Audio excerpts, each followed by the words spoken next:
And it's a warm welcome to the Women's Plan B Regional Bash Finals Day here at lovely North Sydney Oval. My name's Luke Olsen. I'm joined in the commentary box by Nathan Lyon, not the Test cricketer Nathan Lyon, but the cricket manager Far North Coast. Morning, Nathan. How are you? Yeah, good, thanks, Luke. Great to be here. The weather's holding out for us, and it's lovely to come to such an iconic venue and see some top quality cricket. It is holding out. The weather was a little bit patchy this morning. Covers are off, which is always a great sign. And we had the toss earlier on, and we'll cross to that now.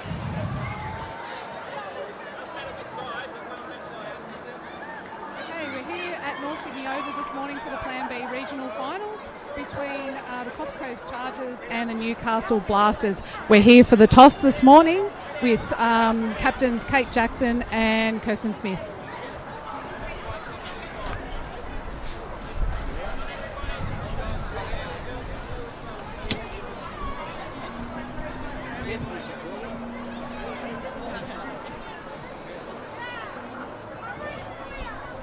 Okay, so Newcastle have won the toss. Kirsten, tell us about your choice. Look, the weather's a little bit hit and miss today, so just try and get some wickets early and see what the total is. Fantastic. Okay, Kate has left the building. She doesn't want to commentate any further, so we'll get started. Excellent. So Newcastle Blasters have won the toss and elected to bowl. They'll be playing against the Coffs Chargers today in semi-final number 1. And how do you think it's going to go, Nathan?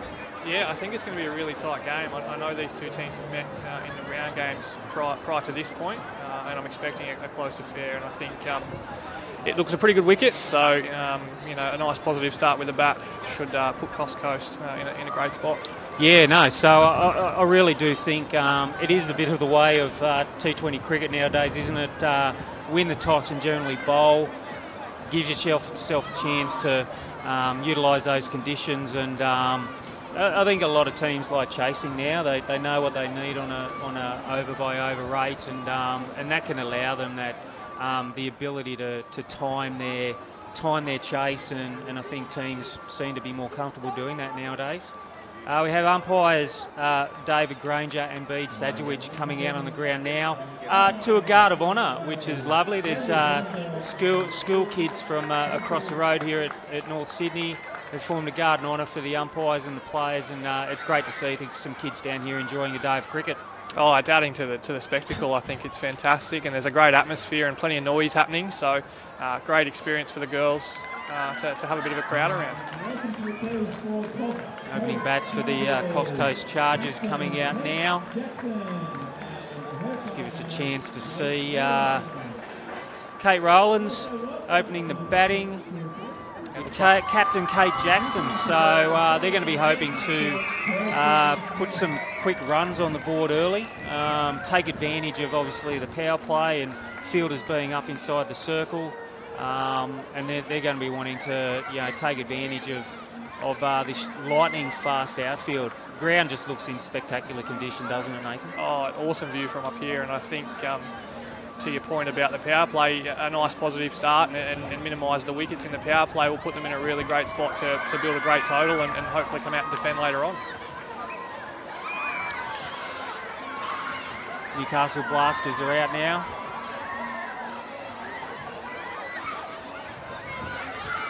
Looks like we'll be bowling from the northern end of the ground.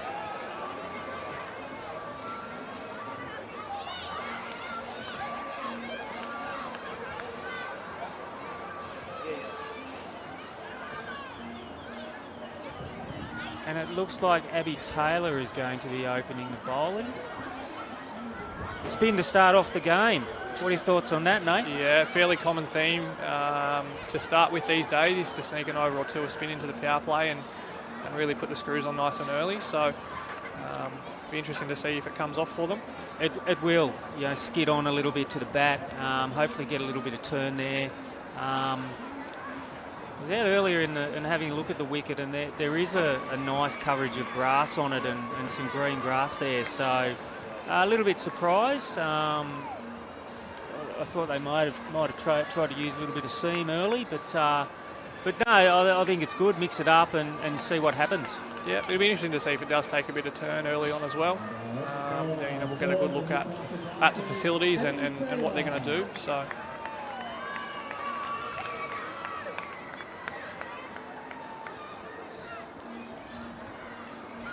Just waiting on the fielders to get set. Deep mid-wicket, deep square leg, which is an interesting start. So you're really protecting that square leg side boundary.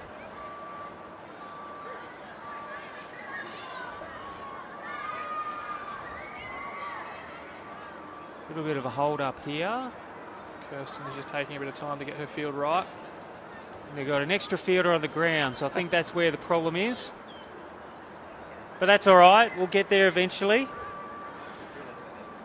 Girls must be a little bit nervous out there at the moment. Everyone really, really keen to get out and field, which is a great sign. But as a captain, it can be pretty hard to start the game off with one too many fielders. Here we go. We're away now.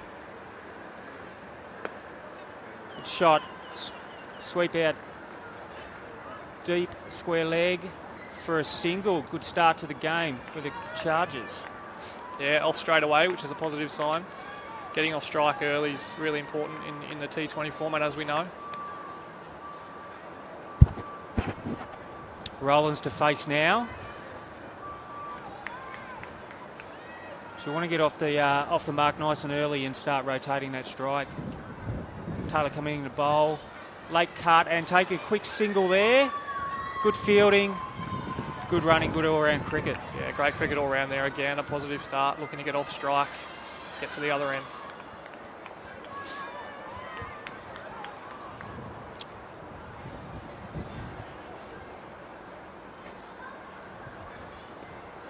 Taylor coming in to bowl again. Down leg side, off the pad there. No run.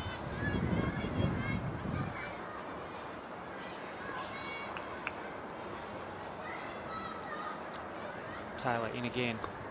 Forward defensive shot there from Rollins. From Jackson. Yeah, length was a bit shorter there, so Kate sort of checked a shot. This is good. Taylor's keeping it nice and tight this first over. Coming in to bowl again. And it's a big shot. And that is going to be 6. That's a massive hit there from Kate Jackson. Exactly how you want to start the innings off, isn't it? Yeah, Nathan? Absolutely. That's great intent from the skipper. Getting off strike early with a single and then finding the boundary with a bad ball. So really great start here for the Chargers. And not a huge ground here at North Sydney Oval, so I think the girls are going to look at taking advantage of these shorter boundaries, which is, it's what we want to see. We want to see some 6s and 4s hit. So it's really good start there from the Chargers. Coming in to bowl, squeezes off the pads down the leg side for a leg bye. And that's the end of the first over here at North Sydney Oval. Now we're out and had a bit of a look at the pitch earlier on today. Nice and hard, I found. Really, really hard wicket.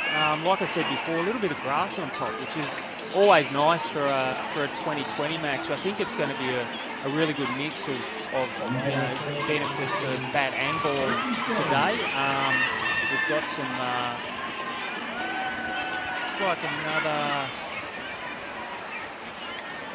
Sophie Shelley coming in to bowl, medium pace bowler. So let's see if we can get some movement off the wicket. And I think this is a good move from the Newcastle Blasters. They need to reel it in a little bit. That was a great start from the Chargers there, 9 off the first over.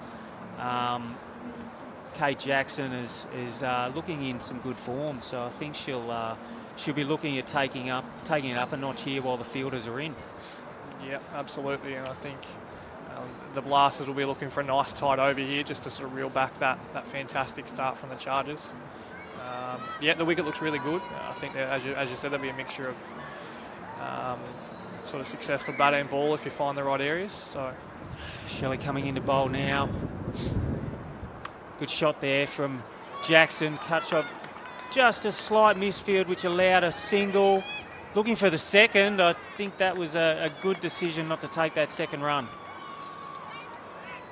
Yeah, knocked down by the fielder there, so probably saved one there for the Blasters.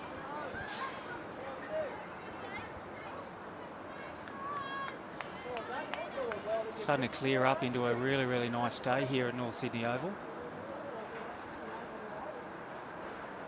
Let's hope that any weather that was around this morning has pushed through and we get a full day of cricketing. Shelley coming in to bowl again. Good shot there and out. Great catch there. Out at mid-wicket and doing the chicken dance as well. What a way to start the game. Second over of the finals day and we've got the chicken dance out already. That's fantastic. Yeah, it's come out early. That was a great catch there. Trying to take advantage of the length there was Kate Rowlands, but unfortunately found the fielder at mid-wicket. Great start for the Blasters there to sort of reel back that first over. So, and that was a great catch, wasn't it, Nathan? That you really need to make them one stick, and that can bring the fielding team back into the game. 1 for 10, so it's a little bit even at the moment. That first over was great from the Chargers, but wickets like that can really get you back in the game. Sets the tone for the fielding side. They see something like that coming off for them, and the fielder did a really great job there, letting the ball come to her and nice soft hands to take the catch. So a really great start from a fielding point of view here. Samira Mitchell is the new batter in for the Chargers. Right-hand bat. I think she's going to be looking at getting off the strike early, isn't she, Nathan? Yeah, need to come out and be positive. Look to find the gaps early on. Shelley coming in to bowl third ball of the over.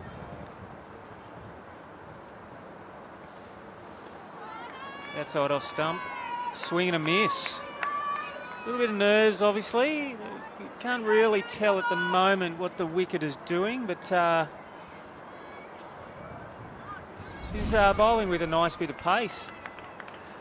Yeah, definitely a little bit of movement there, which is good to see. Give a little bit for the bowlers. Shelley coming in again. And another swing and a miss.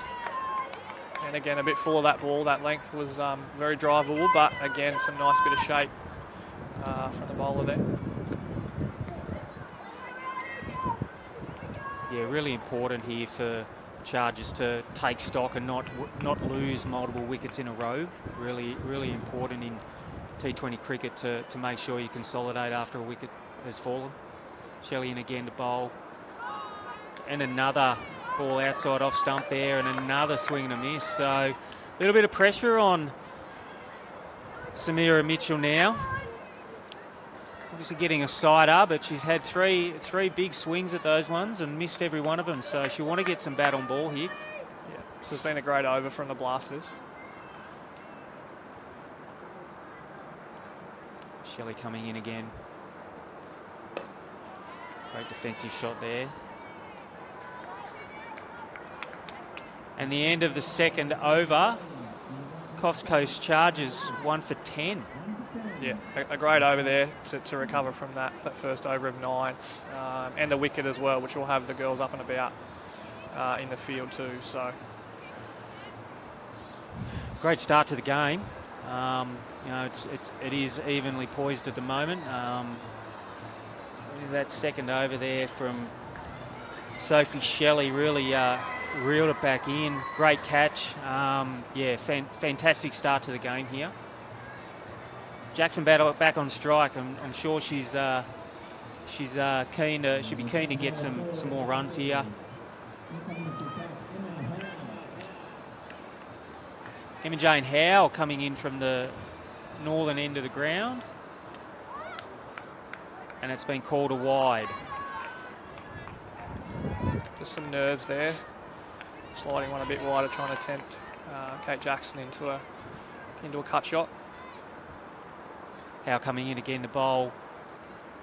Dribbled off the pads and he's called a wide again. So Must have missed the pad there. We are on a bit of an angle here in the commentary box, so it is a bit hard to see exactly what's going on out there, but must have missed everything and just tickled off the keeper's gloves there.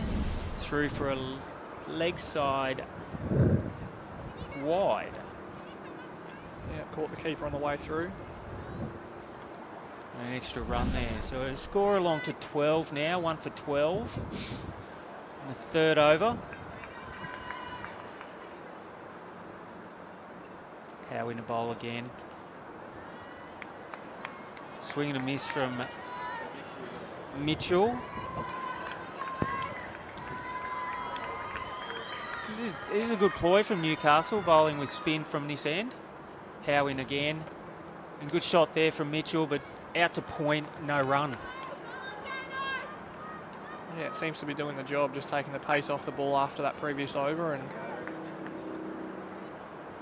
Howe in the bowl again now. Good shot there from Mitchell, and she's got a run. She split the field, just a single there, and she'll feel better. She's off the mark now, so back to the big hitting Jackson. Let's see what Kate can do. Yeah, always nice to get off the mark, especially in a big finals game. Finals game, you'd one down, you want to get off the mark quickly, don't you? Howe in again, forward defensive there from Jackson, just seeing it pretty well at the moment, but obviously doesn't want to lose another wicket. Howe coming in again. Oh, big swing and a miss from Jackson. She liked the look of that, could not quite get it in the middle of the bat, and that could have gone anywhere, I think, Nath. I think so. Howe coming in for the last ball of the over. And Jackson's gone again, out to deep mid wicket, just for a single. And that ends the over. Chargers 1 for 14 off 3, and a fairly even start.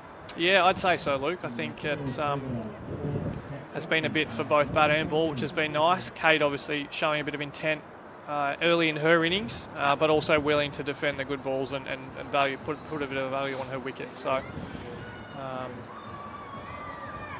definitely.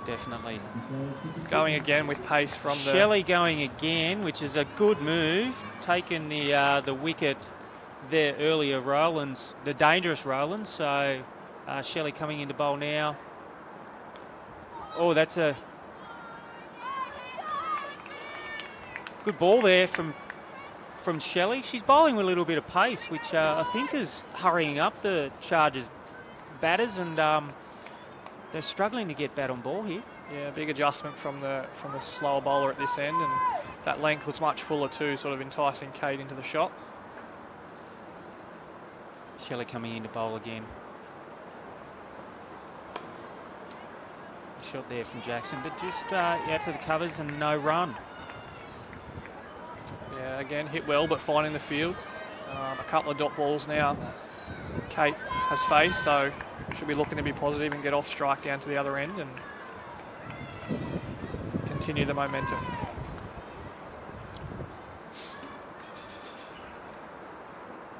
Sophie Shelley coming in the bowl. Short, just to the right of the backward square leg fielder, and they've come through for 2 runs. A little bit risky there from Jackson. She didn't quite get onto it. Was in the air for a while there, and they're the ones that you want to stick as a fielding team. Yeah, absolutely. You want them going to hand, and fortunately for Kate, it found turf and was able to get back for 2. Good pressure here from Shelley. The ball that has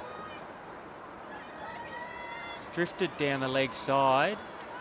Run through for a quick single out, come off the pad. So leg by there. All runs are good runs, aren't they? Yeah, absolutely. It keeps that momentum, keeps the scoreboard ticking. And whilst they're not losing wickets, it's a fantastic start for the Chargers.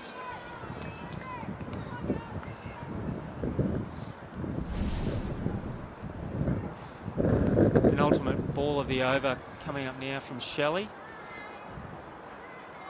Big swing and a miss outside off stump. A little bit short there. She's losing a little bit of her length here, and unfortunately the Chargers team just can't capitalise on it. It's been a little bit of an erratic over, this one. Yeah, with no fielder out there on the offside, Deep probably got away with one there.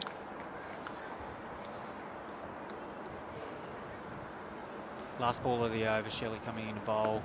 And good shot there from, and great fielding. Great fielding out there at backward square leg. Just through for a single. So, end of the 4th over. And the Chargers are 1 for 18. Kate Jackson on 11. Samara Mitchell on 2. And it's a good game of cricket at the moment. Yeah, very evenly poised still at this point into the power play. So I think the Chargers will be conscious not to lose another couple of wickets still in the power play. Howe bowling again from the northern end of the ground.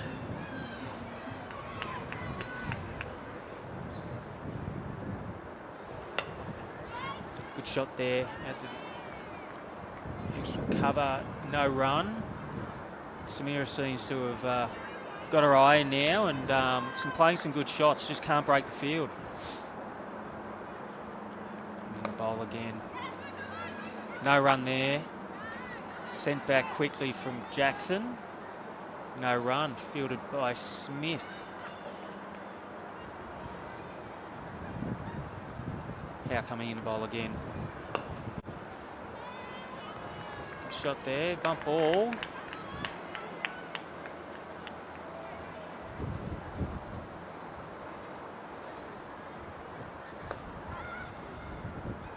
Mitchell advances, shy at the stumps, no run there.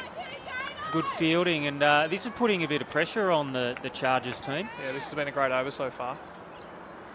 Howe coming in to bowl again. Short, and good shot there from Mitchell. Just a slight misfield there, and they've scampered through for a single. One ball to come in this over.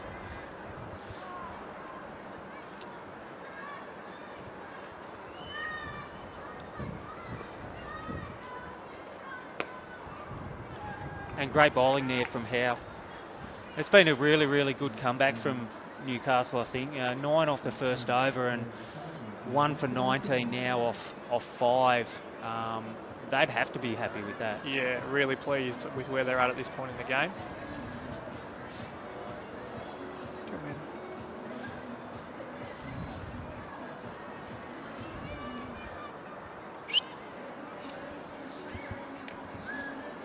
Shelley bowling her 3rd over now. We've got a change in the commentary. I'm joined by the Riverina Bullets team captain, coach. Yeah. Kath Wood. Hello. Welcome, Kath. How are you? Pretty good, thank you. Good. How are you? Yeah, really, really good. Thanks. Really, really good. How exciting is this? It is great, isn't it? Shelley coming into bowl. Another one outside off stump. So Mitchell is finding Shelley quite difficult. Yep. Yeah, so I'm not sure what experience you've had with any of these girls, Kath, and I'd really like to chew your ear around some of these girls and their background, and if you know any of them, played against any of them. Well, Shelley I haven't played again. against these girls. They're all young'uns, mostly. I have seen them in the McDonald's Country Championship, so there's quite a bit of talent out there, which is really good to see coming through. It's excellent to see. It's excellent to see.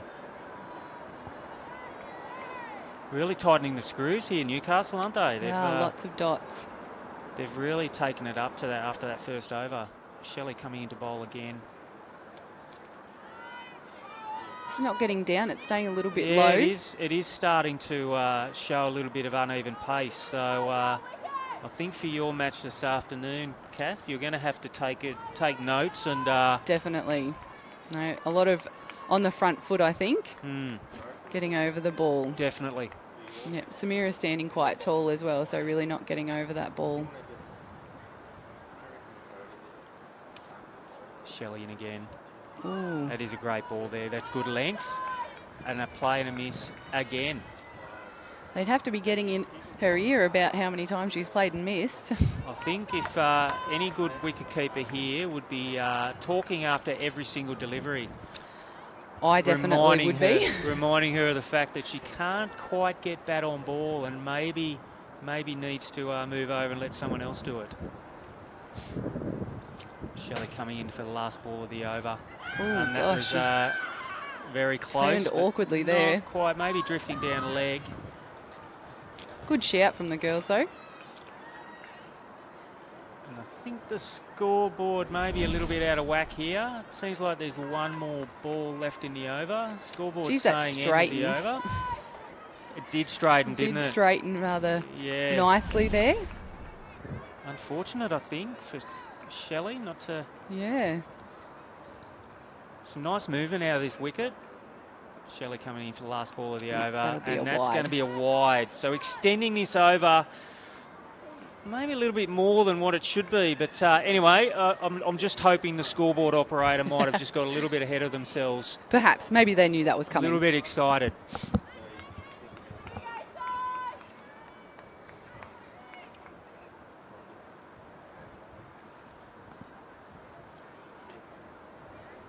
Last ball, Shelley to Mitchell. Good shot there from Mitchell. She has pushed it out to square. Deep square leg, coming back for 2. It's good pressure there from the field. And that is the end of the 6th over. So Coffs Coast Chargers 1 for 23. Run rate 3.8, and considering they were going at 6 and over a few overs ago, that's really good fielding and bowling there from the Newcastle team. It is. Yes, they've really restricted the runs here and got on top of them, I think. The girls aren't able to play their shots like they were, and having the girls play and miss that many times in that over is really going to get them thinking about what they need to be doing this over. Definitely. I'm going to change a bowler here. No, Howe is bowling again. 3rd over for Howe. Has been restricting the bat, so not surprising. Here's a quick single here from Jackson. They should be pushing for 2 there. Yeah, I think maybe some consolidation needed. Jacko doesn't like to run 2s too much. She's it's 6 or nothing kind of girl. 6 or nothing for Kate, which is after that first over, I can see why. Yes. Howe coming in again. Mitchell advances. Small misfield, but doesn't quite take the opportunity for a run. And Kate will know not to run on a misfield there. He's quite experienced. Exactly. Howe in again. Good shot there from Mitchell. Footwork. Just for a single again. Should have probably pushed for 2 there, but Jackson's on strike. She may have other plans. She may want to put it into the grandstand, this one. Change that run rate. Run rate up a little bit, exactly.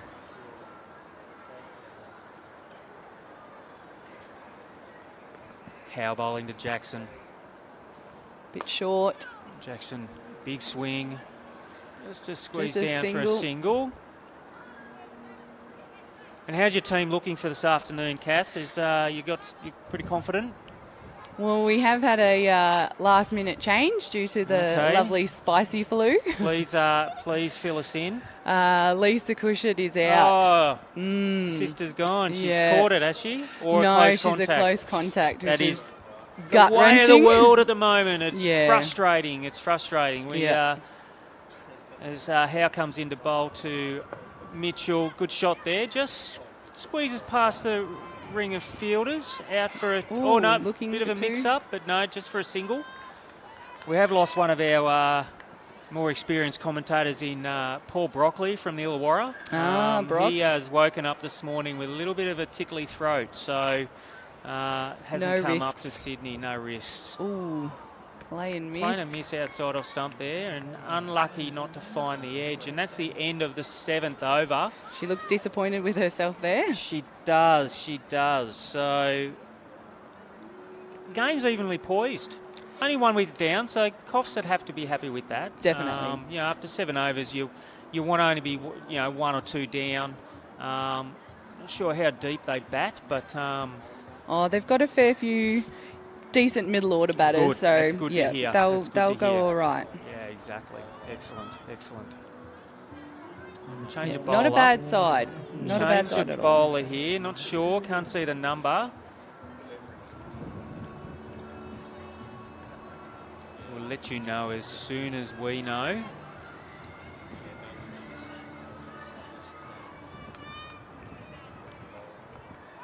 Medium pace coming from the southern end. Is it Maddie? Maddie McGuigan. Maddie McGuigan. Just have a little bit of pace about it, which is great. So I think Newcastle, obviously the spin has tied it up a little bit, and not having pace on the ball is obviously advantage, but I still think they could have tried to take advantage of this green tinge on the wicket at the moment. Yeah. But Maddie seems to be bowling with a little bit of swing, shape. A little bit of shape and pace, which is always good on a green wicket. Yeah. Mitchell facing up at the moment. She's on 7. And another swing and a miss and a wide. Just not getting her foot right out there. No, she's footwork looks like she's got the intent. She does. She wants just to not move the quite scoring there. on, and that is a scoring opportunity. Newcastle girls have got a fairly attacking field here. Good shot there, and that is a great shot. I think that will be 4. Great shot there from Mitchell, and it is 4 runs. First 4 of the innings for the Coffs Chargers. You can hear all the good shot. Kids cheering. Yeah, it's great. We've got a group of schoolgirls from across the road here in North Sydney have come over to watch the game, which is fantastic. Nothing better than a couple of periods off school to Definitely. come and watch some cricket in North Sydney Oval. It was great to walk up the steps and hear all these kids cheering, so the girls will love it out in the middle. Great. And that's bowled. out. Clean bowled. Great ball there. McGuigan has come on and been hit for 4 and come back and got the wicket of Mitchell. And Samira would be really disappointed in that. She was starting to get a little bit of form, and that 4 she played was textbook, lovely. Wasn't it? A Perfect lovely shot through the covers. Maybe the confidence grew a little too much. And, Maybe. I think she's played across the line a little bit there. And there may have been a little bit of movement. But she'd be disappointed. She did the hard work. And just hasn't been able to go on with it. So we've got Alex Mavros coming in now to bat. Another right-hander.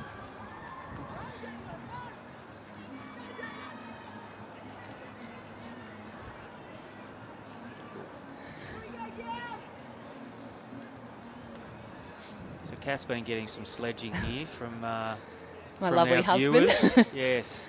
Giving it to me. If your husband can't give you a sledge, who can? So thanks for watching, Brendan, though. Thanks well for tuning in.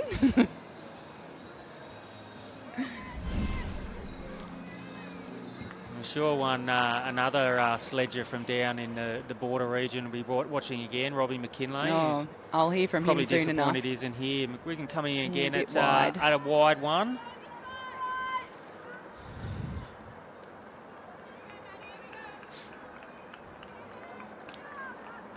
Sorry, correction here. We've got Grace Parsons into bat.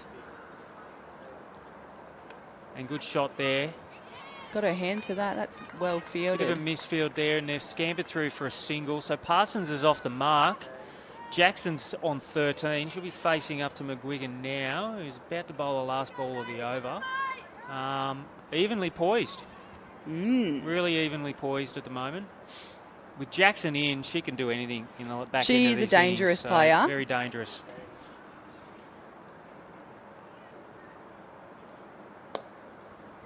Very defensive there. Just dribbles out to mid-wicket. And that is the end of the 8th over. Successful over there for the Newcastle team with the wicket of Mitchell. Good Run bowling rate change. It had very good bowling change. Very good bowling change. Run rate has increased slightly. Still, they'll be looking at, moving that up to run a ball or more over the next 3 or 4 overs. Yeah, just pushing the singles. And in these types of games, you have to be looking all the time. You really need to be attacking and pushing the gaps and really, really getting that run rate up. Definitely. Still a very attacking field. Only 2 fielders outside the circle here. So bowling and fielding with confidence in Newcastle team. Yeah, so Abby Taylor's on here. Taylor coming into bowl to Parsons. Oh, it's a little Upish. uppish. Scampers through for a single. Held up in the wicket a little bit.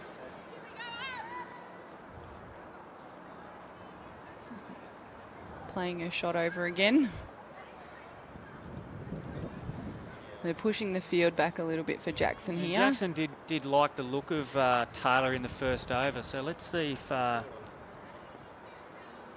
she doesn't get a sider now and try to put one over deep mid-wicket again.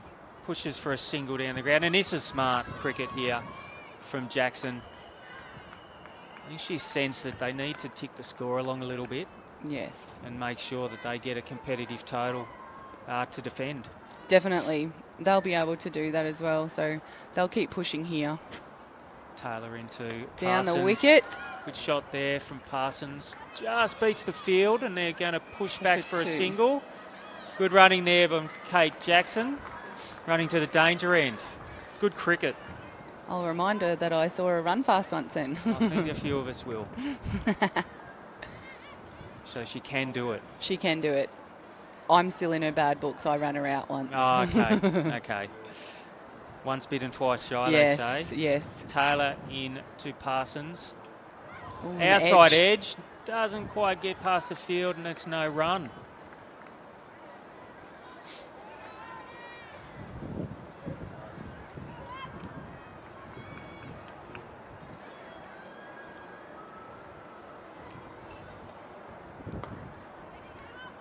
Play back to the bowler. Straight back to the bowler. No run there. Taylor's bowling well. She's come back well from that first over. She has. Down the wicket. That's over the top. That is a good shot there from... They should come back for 2 here. Parsons and Jackson, well run. Got her skates on. I don't think she'll be running a 2 in the next over. That's 2 in that over. We'll look for the score boundaries. moves along to 2 for 40 after 9. Parsons on 6, Jackson on 14. So still a good comeback here from Newcastle. They've been keeping it tight. I think the Coffs Coast Chargers, we want to move it on a little bit in the next 3 or 4 overs. What do you think, Kath? I reckon this is a good time to do it too. Middle overs, and you've definitely got batters in the shed too. So Kate will definitely look to hit over the top a little bit more and push it along. And she's probably the person to do that here. Definitely, definitely.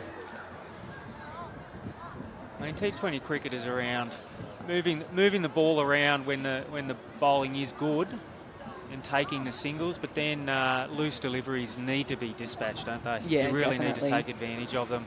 Yep. So McGuigan is going to bowl again from the southern end. The girls aren't bowling too bad though. They are. They're bowling really well. Bowling nice and tight. Straight back to the bowler there. I think Jackson's just looking for that juicy ball that she can dispatch. They've got 4 out now, though, and they're all in that nice 5 B. out. We've got one in front of us as well, so 5 out now. So I'm not tall enough to see her. That's a good ball there, not out. Maybe drifting down leg.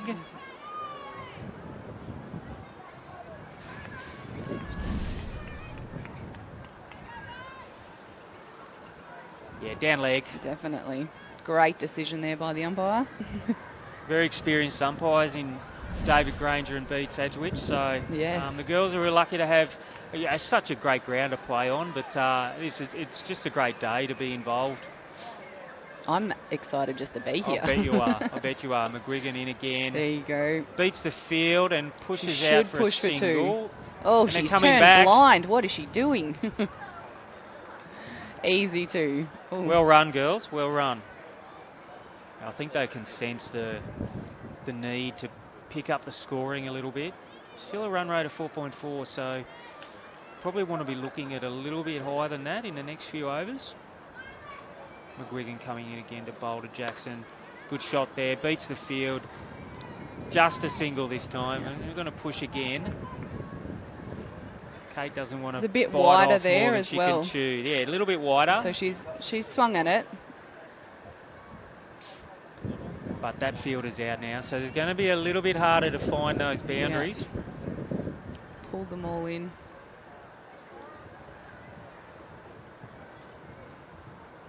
She used her feet well, and that's straight down the that throat. That is out.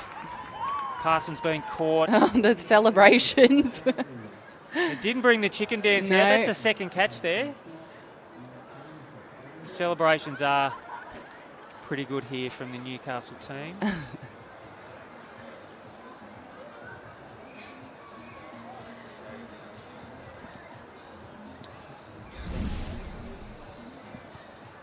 Is it?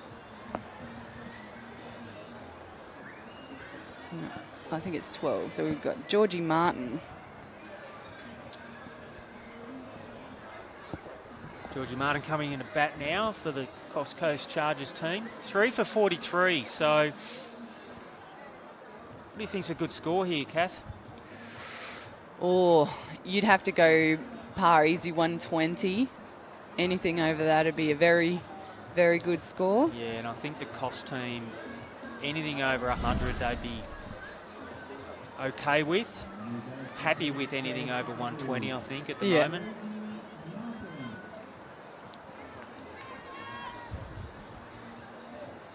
Some bowling here from McGuigan, 2 for 10 off 1.5. I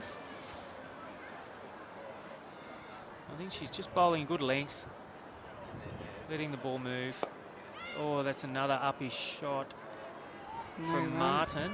And end of the 10th over. And that is the end of our stint in the commentary box, Cass. It's been great. It has been. I might go and get organised to come back later. Organise yourself. Handing over to Marty Garoni and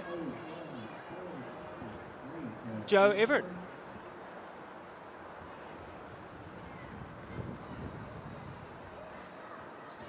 Thanks, Lukey.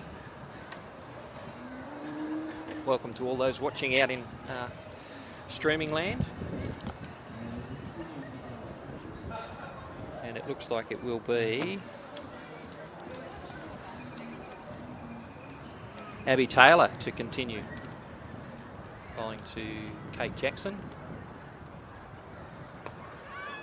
Uppish towards cover, through the field now. And a single to Jackson.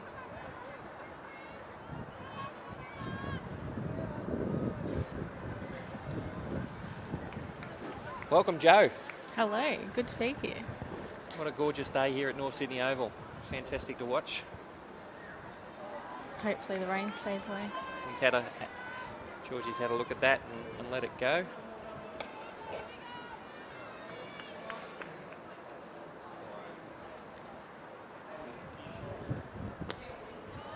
Down the wicket, nicely flighted there, and just poked back to the bowler. So Joe, you're Newcastle girl.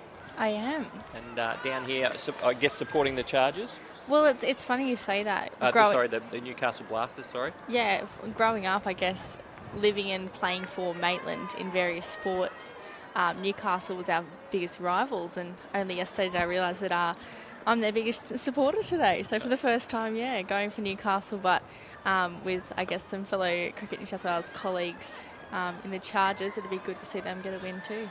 Excellent. Lovely drive there from Martin, and it's going to stop just inside, and they're going to come back for 3. Lovely shot that there from Georgie. She's hit that beautifully for back past the bowler, and they've picked up 3. Very good running. So obviously Kate Jackson, fellow staff member at Cricket New South Wales, so good to see her getting some runs. It is. And I think, as the other commentator said, I think around that 120 mark is going to be very competitive, and it will be a good chase for the Newcastle team. Yes, absolutely. Well bowled. Nice over there, only the 4 off it.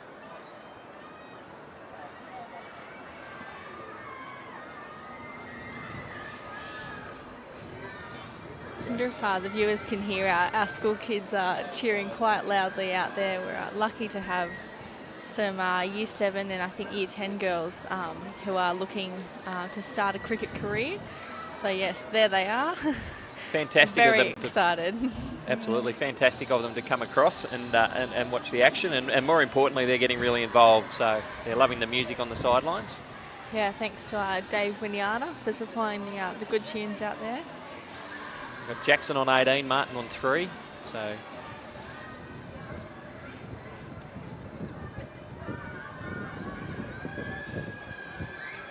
start of the 12th over.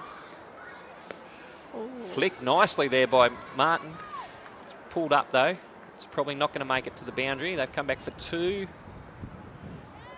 Nice shot that.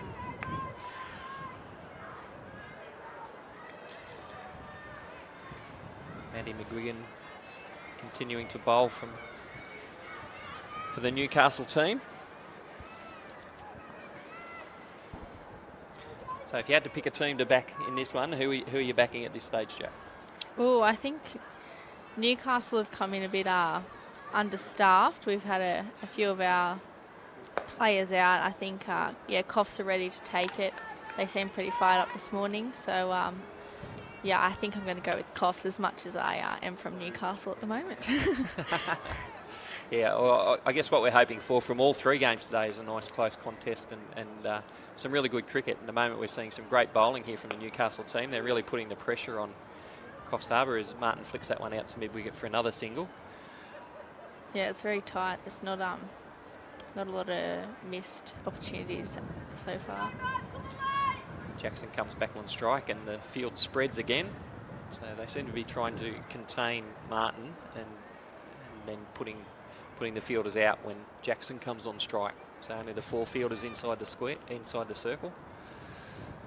I guess they know that she's capable of hitting those 6s like she did earlier. Lovely shot, but straight to cover. Well fielded. Body on the line there. Nice piece of fielding there from Sophie Shelley.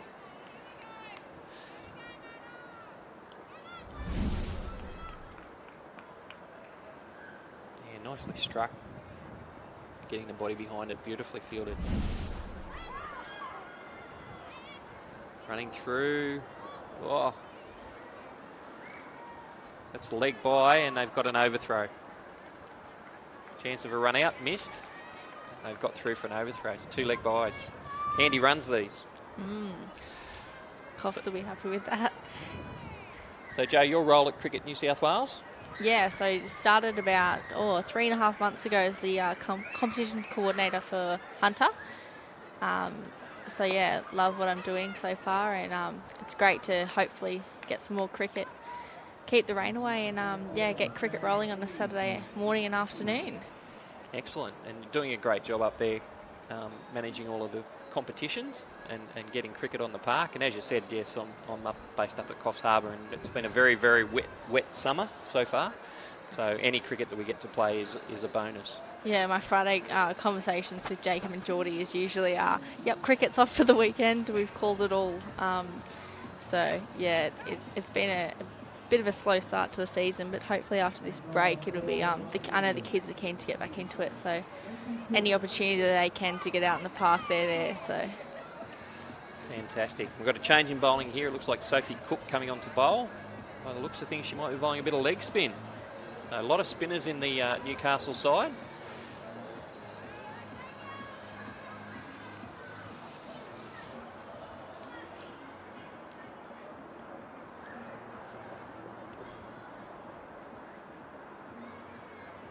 Again, they've got most of the field in with Martin on strike, 4 in on the offside.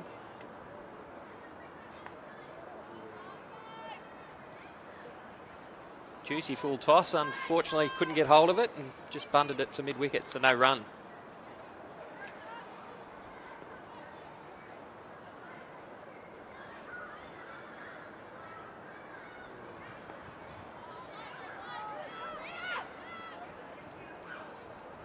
Quick single there into the leg side. Good running there from Jackson and Martin. It takes Martin along to 7.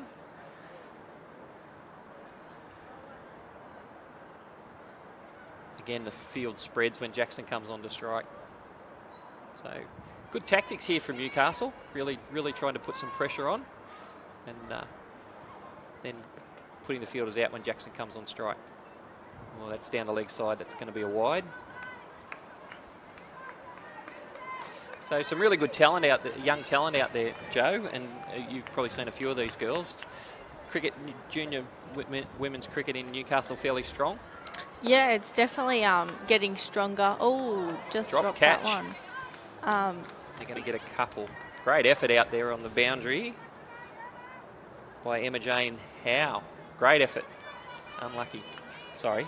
Yeah, so I mean, with more opportunities coming, and I guess something like this, it shows those junior girls that there is a pathway for them, and opportunities for them to showcase their talent. So yeah, it's just starting to pick up, and we've got some great competitions. I think Maitland's looking to start and put one of theirs together shortly. Oh, just hits. So yeah, it'll be good to see them get off the mark. I'm pretty sure Newcastle have got obviously theirs. So yeah, Maitland shouldn't be too far behind, which should be good. Looking at some friendly games to kind of get them on the park. So we've just got enough girls in the mixed comp. So yeah, looking to branch out on their own shortly. So excellent work, and yeah, competitions like this really promote the women's game. That was a great shot from Jackson out through mid-wicket that split the two fielders. They both dove and both missed it, unfortunately. She got the boundary and just a dot ball. But there's some great work happening in the regional centres, and a credit to yourself and the cricket managers out there to see so many girls playing the game and moving into girls-only competitions. Yeah, it's definitely it's a goal of ours, and we're excited to get that one. So.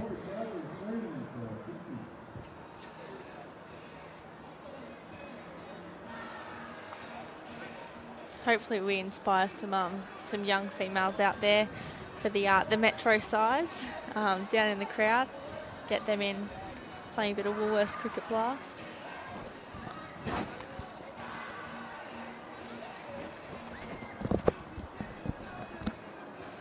It looks like we might have is it another change in bowling?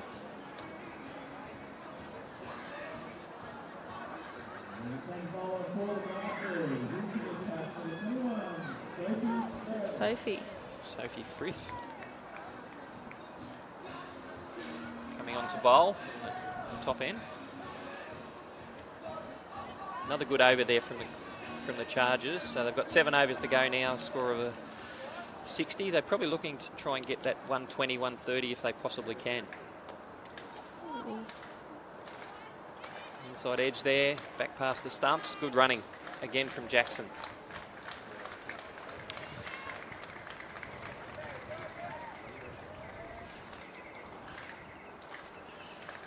Girls getting right into it in the crowd. They're doing the hand clap for the bowler. Very exciting times.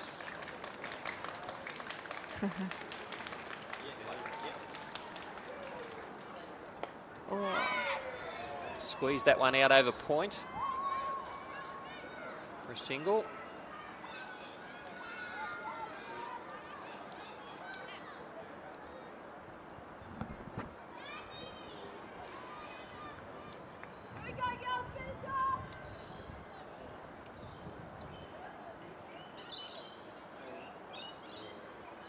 Full toss, flicked away by Martin. That's a lovely shot. That's gone down to fine leg for 4.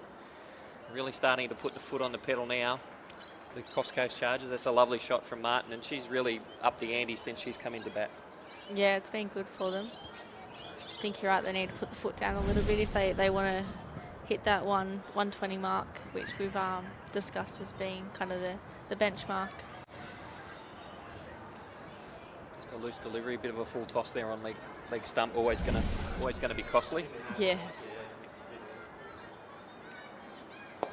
Yeah. So that's another lovely shot out through mid-wicket there. They're going to come back for 2. Yep, good running. Great fielding, but a good piece of running. So another 2 there. Handy runs these for the Chargers. Yeah, so the winner of this game will go on to the final of the 2 conferences tonight at 6 o'clock. So got to back it up with a little bit of a break. So it's a busy day for the players. It could be playing 1 game or could be playing 2, so they've got to be prepared. It's a lovely shot again from Martin. She smashed that back past the bowler. Will it make it? Long on is going to racing around the boundary. Great piece of fielding. Oh. They come back for 2. It's been a very good over this. 10 off it so far with 1 ball to come.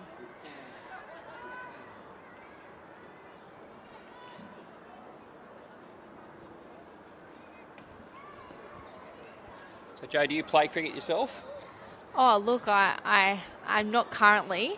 I have a feeling I may be recruited next year to play. And like I told Macca in my interview, my greatest achievement in cricket is stage 3 gala day, retired, not out. Yeah. Excellent work. Yeah. Bit of a false start there from Frith, coming back in now. But yeah, don't mind the backyard cricket. It gets very competitive with the friends. I think that's how most people play their cricket to start with, in the backyard with friends and family, usually facing Dad, and Dad doesn't back off. Yeah, the older brother or cousin, yeah. Correct. A great way to start, and obviously a great opportunity for anybody to get involved in cricket. And we're looking to increase the number of social competitions around the place. So yeah, really looking forward to more and more cricket being played out and around everywhere. Yeah, well, we've got Social Women's Smash starting in Maitland, Lake Mac and Newcastle, I think next week. So yeah, Regos are open. So there you go, Shaz, there's your little plug. Yeah, good to, so many women have been asking when's it coming back. So it's up and it's running, and yeah, full of laughs and a lot of fun. So the women love it. So it's usually the mums that are sick of sitting on the sideline. They want to play. Yeah, and it's great to have opportunities for anybody to get out and play, but especially those social competitions where mums who are very time poor, but they get an opportunity to get out and have a bit of fun with their friends and play a bit of cricket. It's always a wonderful experience for them, and hopefully the husbands and the boyfriends get out and support and pay attention when the girls are playing.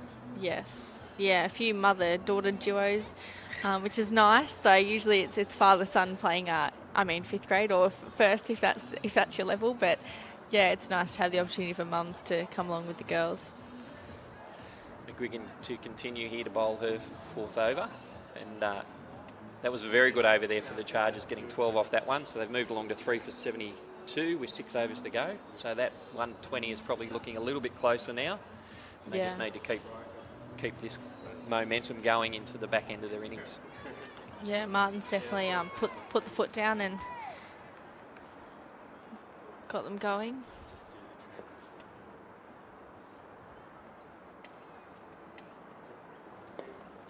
See the field spread for both batters now, so they're really trying to contain them. Martin flicks that one away to the leg side for a single to kick the over off. And again, Joe, so obviously competition coordinator involves a lot of work, organising draws and competitions and etc. How have you found it in the 3.5 months? Lovely shot there from Jackson out to deep mid-wicket. I mean, timing for me was, my first week was week 1 of the, was round 1. So I didn't have to do the pre-comp draws and, I guess, venue clashes and things like that. Luckily, I was able to kind of sit down and they were done for me. But yeah, definitely as the season's gone, I've learnt a lot, and with the junior programs and having offers such as the Sixers, like the women's smash and things like that, I've been able to learn that in a smaller capacity. So yeah, come next season, we're ready to rumble. Excellent. Big swing there from Martin, but didn't make contact. So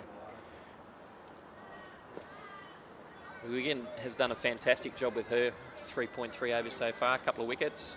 Oh, that one's flicked down the leg side. It's gotten past short fine leg, so they're going to get a couple here, which is really good running again from Martin. These two are keeping the score ticking along nicely. Yeah, that run rate's lifted now to 5.2. So be nice to either keep it there or keep it going up. I think they'll really target that 120 mark if they can from here.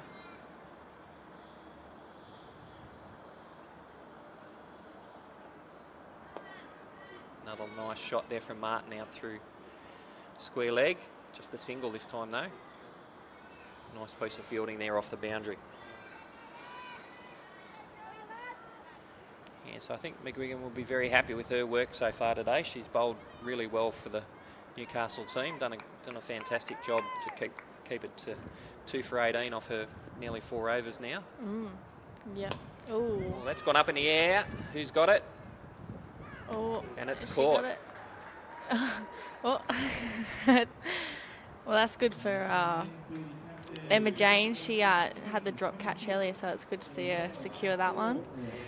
As best she did. Great piece of work there. Maddie McGuigan finishes with 3 for 18 off her 4 overs. What an excellent spell. Yeah, not bad. So fantastic.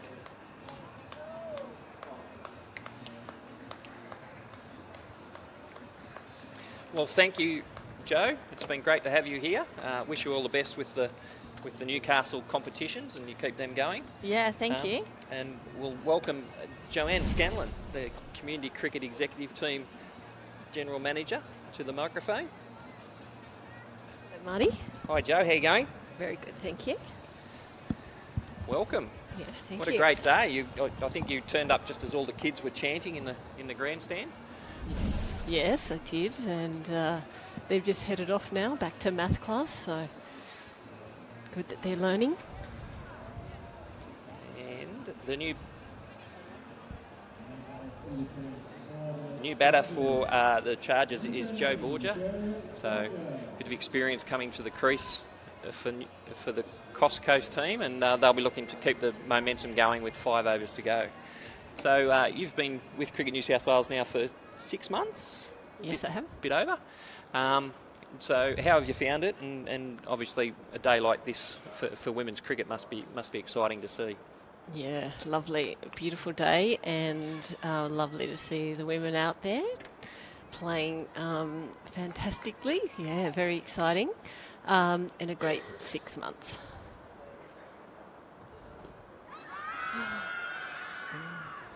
Big appeal, but not out. Yeah, great 6 months, Marty, and working with the team. Great to see that cricket is continue to be so well admired.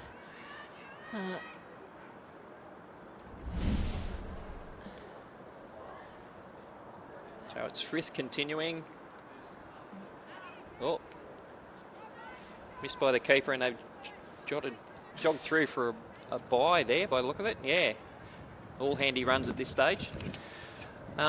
So obviously this competition has been going, this is the 3rd year for the girls, and it's getting stronger and stronger. But I guess the key thing that I've noticed is there's so many young girls playing today. So we've got so many young girls in each of the teams, which is a real bonus, and obviously it improves the opportunities for girls in regional centres. I guess for us, obviously a real focus is that 5 to 12-year-old, and there's some great things happening with community cricket at the moment. Did you want to sort of cover off a couple of those? Yeah, I think very important to have role models, and I think No, it's a wide down the leg side. Yeah, very important for girls to have role models and see that there is pathways, and I think that's what cricket does well. That may not be your desire may not be to have to be at the top of your game, but comes in and bowls again. Big swing, and that's Martin gone. A couple of wickets in this over. It's going to make it very difficult for the Chargers to keep going now. So that's a handy little knock there. Yeah, we want. Sorry, that was Borgia. Just got dismissed. Yeah, so we it's great to have role models, great to have super great competitions, and and that, as you know, speaking to that idea of a pathway through to an elite level, but it also shows that, you know, girls can play all levels of cricket. You know, there is opportunities. You can play, you know, with your local club. Of course, then as you progress, there is a pathway through to an elite level, and then there's, you know, pathways. Who would have ever, you know, in my lifetime, I never would have thought that women could be paid for playing sport. You know, so it's wonderful to see that cricket offers those opportunities for all women. So great standard, you know, great to see the girls having fun out there, and then the crowd. You know, we just had a young crowd of maybe 30 to 50 girls.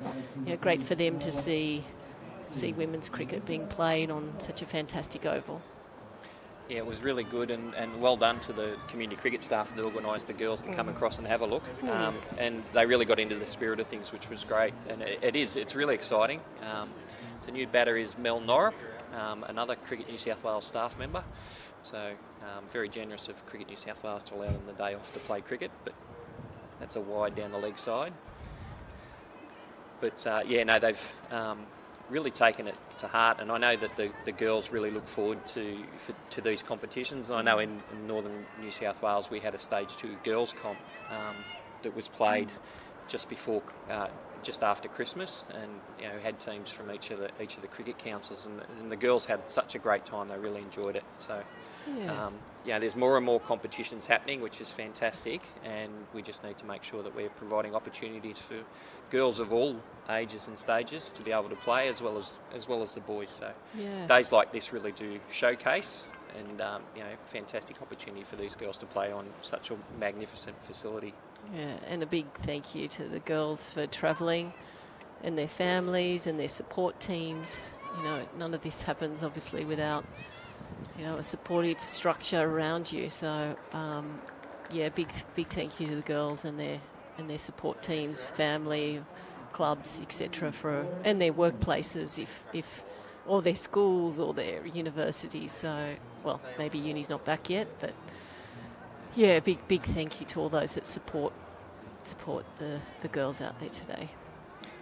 Another good over there, and that leaves 4 overs to go, and Coffs Coast are 5 for 83, so probably still looking to try and get to 120. That's going to need them to go at about 10 and over from here, so they're going to need to keep moving.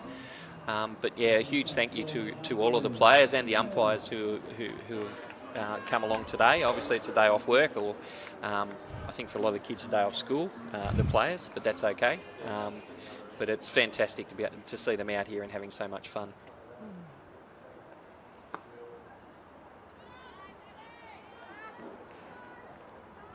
Abby Taylor back on the bowl now. She's bowling her last over. She's done very well as well. Just only the 19 off her first 3 overs. Starts with a dot ball.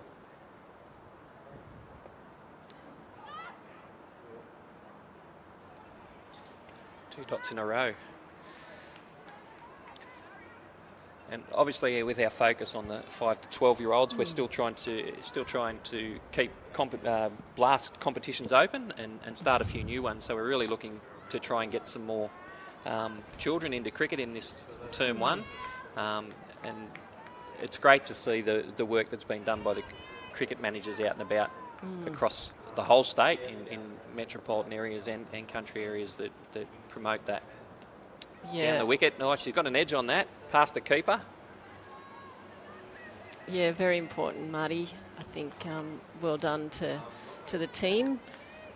Community cricket team's been difficult circumstances with COVID, and to, you know, clubs, associations, for all that they do to put cricket on. And, you know, just when we thought we were turning the corner with COVID, Omicron has hit us.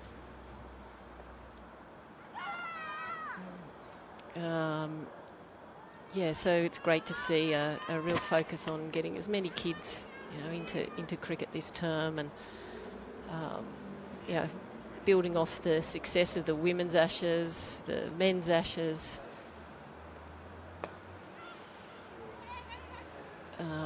We're doing all that they can to get as many kids playing cricket, and doing it because they love it, and it's not it's not difficult to enjoy cricket, and it's not difficult to be outside.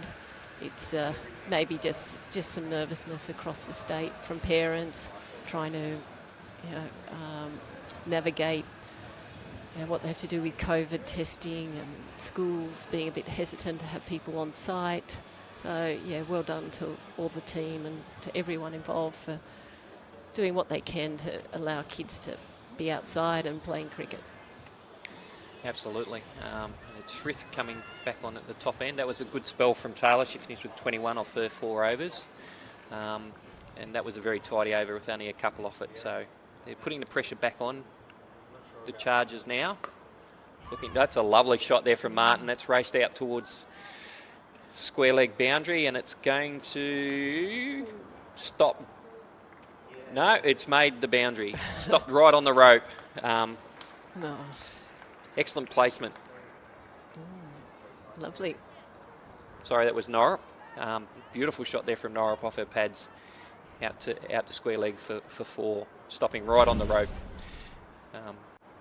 So that's caused a change in the field with moving players around. We've got an extra fielder coming across to the leg side, and we've got 1, 2, 3 out on the leg side and 2 out on the offside. So only the 4 fielders inside the circle, which is pretty normal for this time of the game with only 2.5 overs to go. But a boundary off the first over does give the momentum back to the Chargers at the moment. Frith comes into bowl. Norrup backs away, inside edge, and they're scooting through for a single. Good running. And it has been really great to see so much women's cricket on the TV. So we've had, obviously we had the Australia versus India International, and then we had the WBBL, and we've just had the Women's Ashes that finish up tomorrow, and then we have the Women's 50 over World Cup in New Zealand. So it's so exciting to see so much women's cricket on the TV.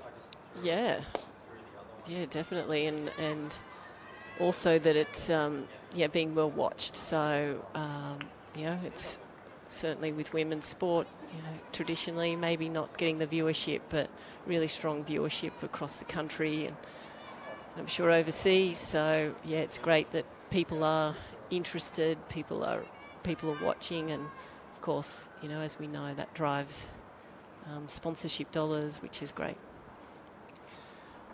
Lovely shot there from Martin. Maybe we should do a call out to our sponsors, Marty. Yeah, absolutely. We've got Plan B sponsored today.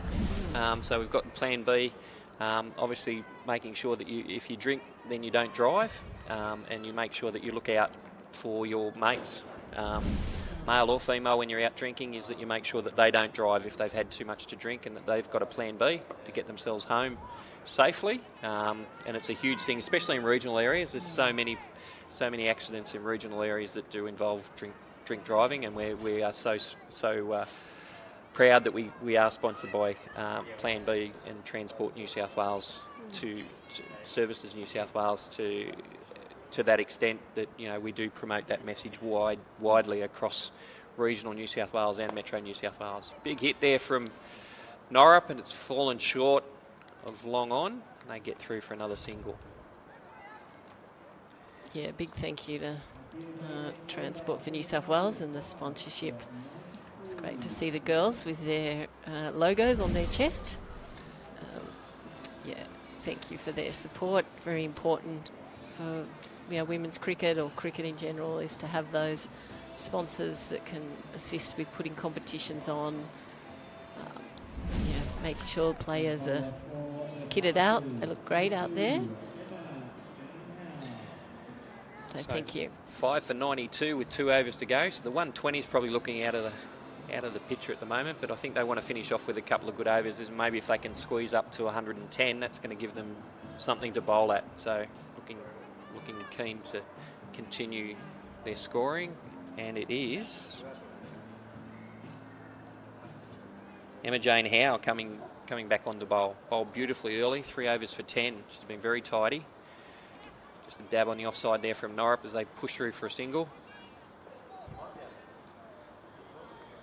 That could have been an overthrow. That's really good work there from Emma Jane to cut that off. That could have, if she missed that would have been an extra run. So And yes, it's important, like no sport, country sport or elite sport doesn't happen without the assistance of our sponsors, and they're so vital to what we do. And the Transport New South Wales sponsorship, especially for our regional areas, is so important that we promote that message that we don't need people on the road that have had too much to drink, and we need everybody. It's everybody's responsibility to make sure they don't. Yes, very important message. Change in the field? No. She started to go and she's moved back. So we did see Norwich try a reverse sweep before. It's probably not a bad shot option now. There's a big gap out there through point. No, she backs away. They're going to push through for a single. Oh, probably through to the wrong end there. It'll be a bye. Good awareness there from Martin to call Norwich through.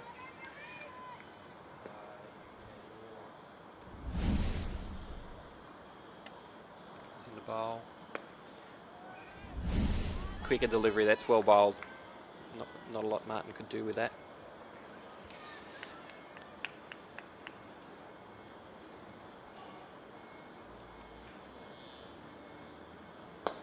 It's a lovely shot. Yep. And then coming back for the second. Good running and a good dive there from Norwich. Feeling the effects a little bit, I think. But good dive. Gutsy. Made it worthwhile having a day off work to do that. She all right? Yeah. Has had a bad knee injury a couple of years ago, but is on the road back now and is playing some really good cricket. So, half tracker there, and all Martin was able to do was knock it straight to mid wicket. So that's a 6th wicket for 97. So well bowled there from Emma Jane, and she's got her first wicket. And again, her 3.5 overs so far have only gone for 14, so she's done a fantastic job for her team. Holly Simmons is the new batter, one of the up-and-coming youngsters from northern New South Wales. She's played a lot in the pathway competitions, and looking forward to hopefully seeing her bowl some really good overs a little bit later.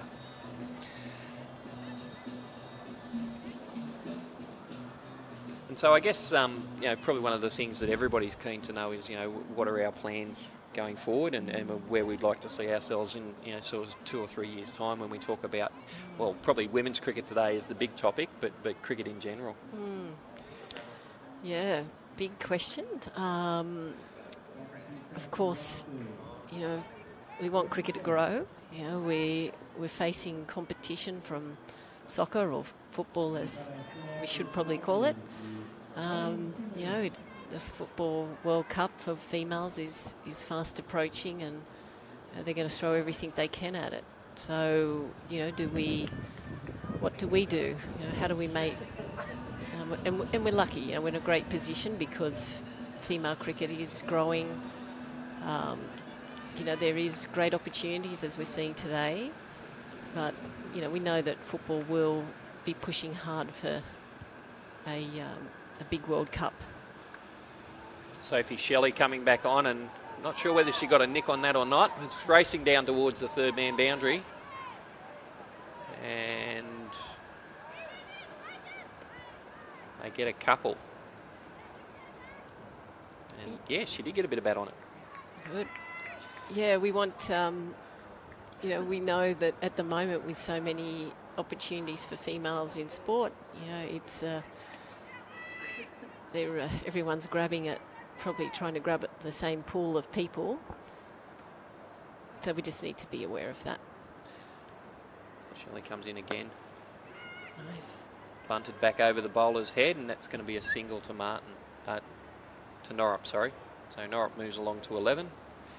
And she's done a very good job coming in late in the innings and keeping the score ticking over, and that brings up the 100 for the Coffs Coast Chargers. So I think that definitely gives them something to bowl at, and it just depends on how well they bowl and field when they get out there in a little while. Shelley's bowled beautifully with 3.2 overs, 1 for 9.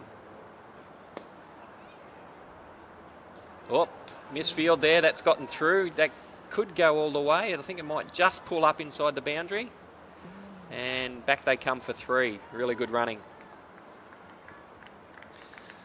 And yeah, I think the key thing is that we want to provide lots of opportunities for players to participate, but also that we make those opportunities fun, and that we and that we provide quality delivery of programs. And I think that's to your point is that we're really keen to make sure that we're delivering quality programs and opportunities for everybody to participate, whether that be in a social sense or those that are more interested in a pathway program. So really keen to increase the number of blast programs right across New South Wales, and continue to look after players as they come through the system. Yeah, very important. Yeah, we want to. It is a new sport for a lot of girls, so and boys. So start them out young, see them fall in love with it, make it fun, make mum and dad's time out there fun, social. And obviously, one of the key things that's really been a driver is more content in regional centres. So obviously, BBL games in Coffs Harbour, Manuka. We've got some second 11 matches being played in places like Albury-Wodonga. It's been more accessible for people to go and see it, and I think that's a key to driving that love of the game and seeing that it's a fantastic opportunity. Yeah, and entertaining. Yeah, absolutely. It's great with your family out there watching. Yes, I was lucky to attend the Coffs BBL game, and it was a great atmosphere, and lots of families watching. So it was fantastic. That's the end of the innings for the Coffs Coast Chargers, finishing on 6 for 106 off their 20 overs. Good knock there at the end from Mel Norrup, who finished on 13, and obviously from Jackson and Martin earlier on in the innings that really set them up. And there was some great bowling there from Shelley, who finished with 1 for 15 off her 4 overs, and Kirsten Smith, the captain, bowled well earlier. So some great opportunities there for the girls. I think 106 probably a bit below par, but they're going to have to bowl and field well. Thank you for joining us. It's been a pleasure to have you up here and having a bit of a chat and learning a bit more about what community cricket are up to. And obviously for our listeners, if you've got an opportunity to start a blast program or you'd like to get kids involved, please get in contact with your local cricket manager, and I'm sure they'll be able to help you. Thank you, Marty. Thank you for the opportunity. My first commentating gig. Yeah, you've done very well. Well done. Thank you. Okay.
Coast Chargers approaching 106, 107. The victory target for the Newcastle Blasters in their 20 overs.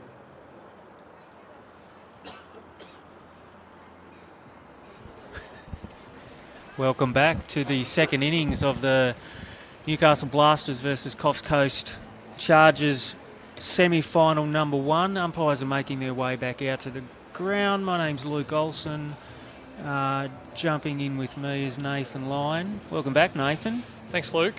A pretty competitive first innings there from the Chargers. I think 106 will be an interesting chase in a final, so we'll see what happens. Definitely. I think probably 10, 15 maybe short, do you think, of a happy total that they'd be confident to defend. But runs on the board, pressure on the batting team now, so it can always only be a good thing. Maddie Case is coming out the back, and she's partnered by Mia Cook. So these two will want to have a steady start. You know, you don't want to be too slow out of the blocks in a chase like this. It's a tricky one, so you want to be ticking along at a run a ball for the first 5 to 10 overs, and then you can, mount a steady run into the final 5 or so overs of the game.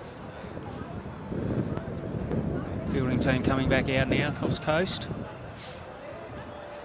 And the weather's holding, Nathan, which is great. Yeah, looking pretty good here at North Sydney Oval at the moment. I think the clouds have sort of disappeared on us for now, which is a really good sign. And I think the Chargers will want to come out here and take a couple of wickets in the early doors in the power play to really put the pressure back on the Blasters. I think knowing a few of these girls that they would have felt 106, as you mentioned, is slightly under par.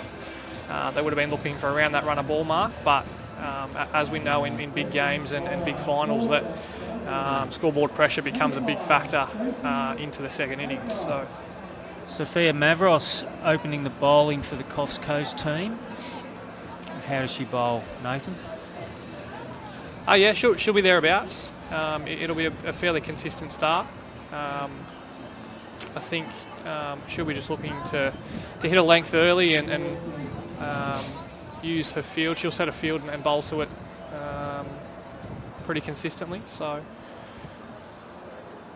she's got a decent run up, so let's hope she can bowl with a little bit of pace. And I like this as a way to start the game off, put a little pressure on. There seemed to be a little bit of movement off the seam in that first innings, so I think this is a good shout from the Coffs team. A little bit of pressure on. And I think that's going to be a good way to get some early wickets. And here we go. First over of the second innings. Mavros. Good start there. Some defensive there from Maddie Case. These Newcastle girls would have got a really good look at how the wicket behaved through the first 20 overs, so we'll know what they're up against here.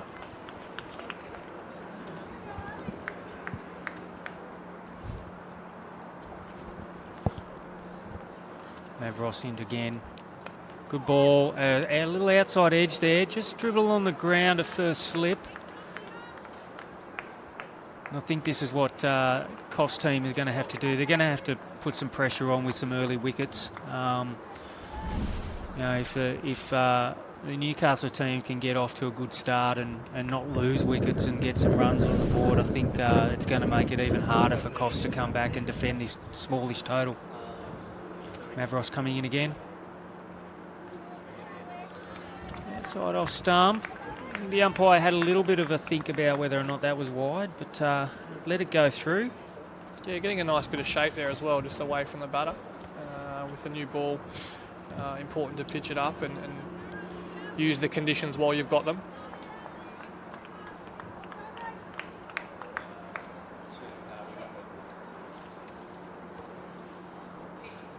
Mavros in again to Case. Shot there, out to square, deep square leg. Ball is starting to hold up in the outfield, and they've come through for 2. Decided against a third run. 1 ball to come in this over.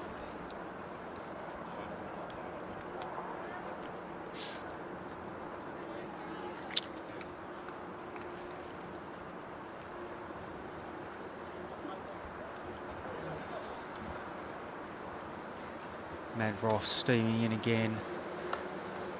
Good ball there. Squirts out to point. Oh, there's a bit of a mix-up there. Gets back and no run. End of the over. Newcastle Blasters none for 2. 1 to come, I think. Oh, 1 to come. A little bit of a glitch in the scoreboard here at North Sydney Oval.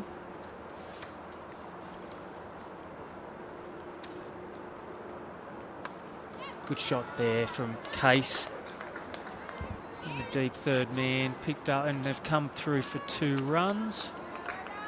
And that is the end of the over.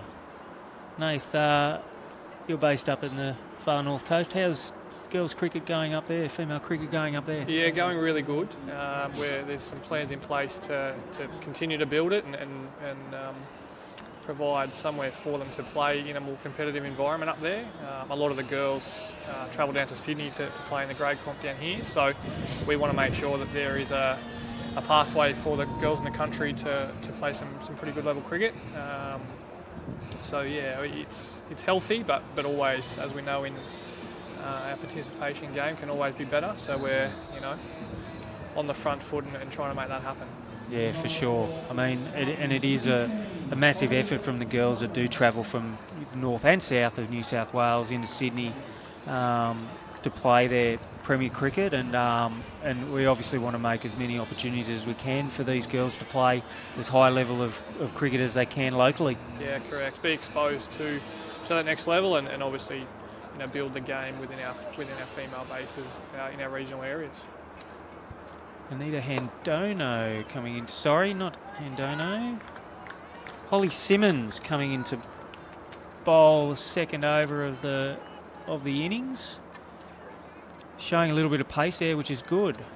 Noticing pace from both ends from the Chargers. We saw the Blasters start with a spinner from the northern end here. So coming in to bowl to the left-handed Cook.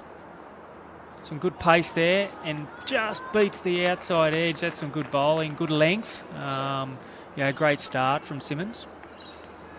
Yeah, the bowlers would have got a lot of feedback from their top order batters who spent some time in the middle to work on their lengths and find the right area to bowl.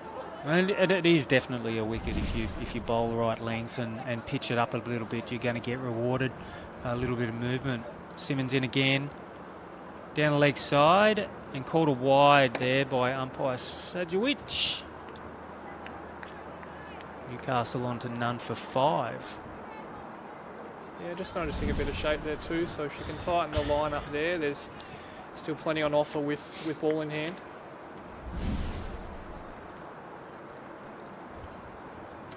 Simmons bowling to Cook. Good shot there, straight to the fielder though. No run.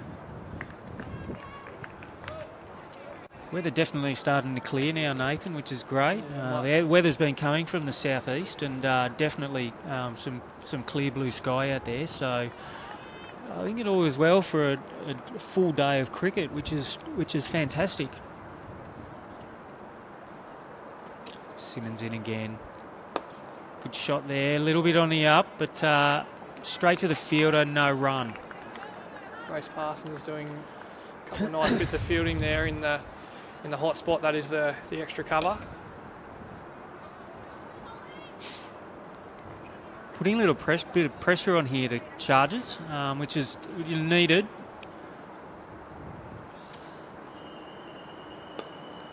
On the up again. Just beat the field there. They've scampered through for a single. Decide against the second. One ball to come in the over. Yeah, it's been a nice start from the Chargers, really applying that dot ball pressure, getting that run rate up.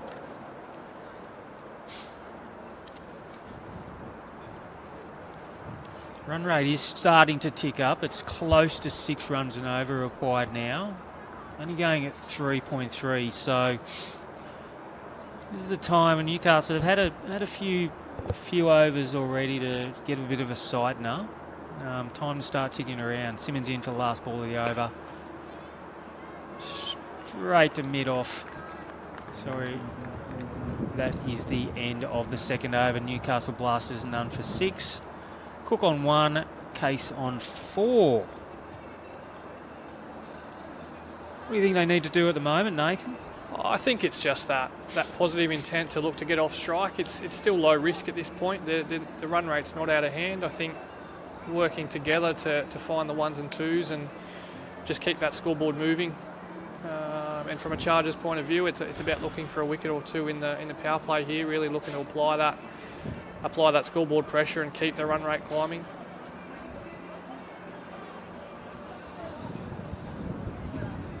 I do like the field set up here. Short mid-wicket, short cover. The wicket has been a little bit too pace, so the ball may hang up. We have Rosa coming into bowl second over and just beats the outside edge through the keeper, no run. Yeah, captain's done well here with her field. A little bit of movement. Just the one fielder outside the circle at a third man, but and a fine leg and as a fine well. leg So as well. 2 outside.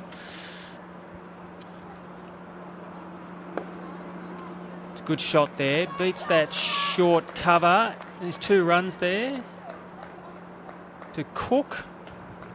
Don't come back for the third.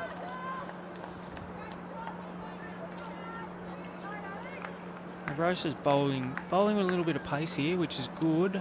She want to probably look at utilising any seam or movement off the wicket in this first five or so overs.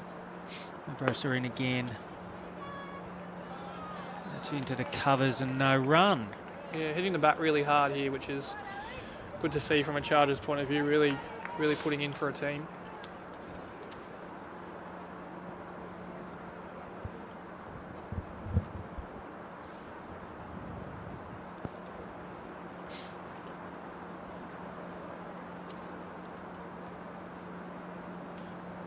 Rosa coming in to bowl again, short, beats the outside edge again and through to the keeper. Yeah, so nice bounce out of the wicket there. So as we spoke about, finding that line and length that's going to bring a reward. I mean, it is really important to bowl to your field here, and she's doing a pretty good job. She's keeping it short of a length.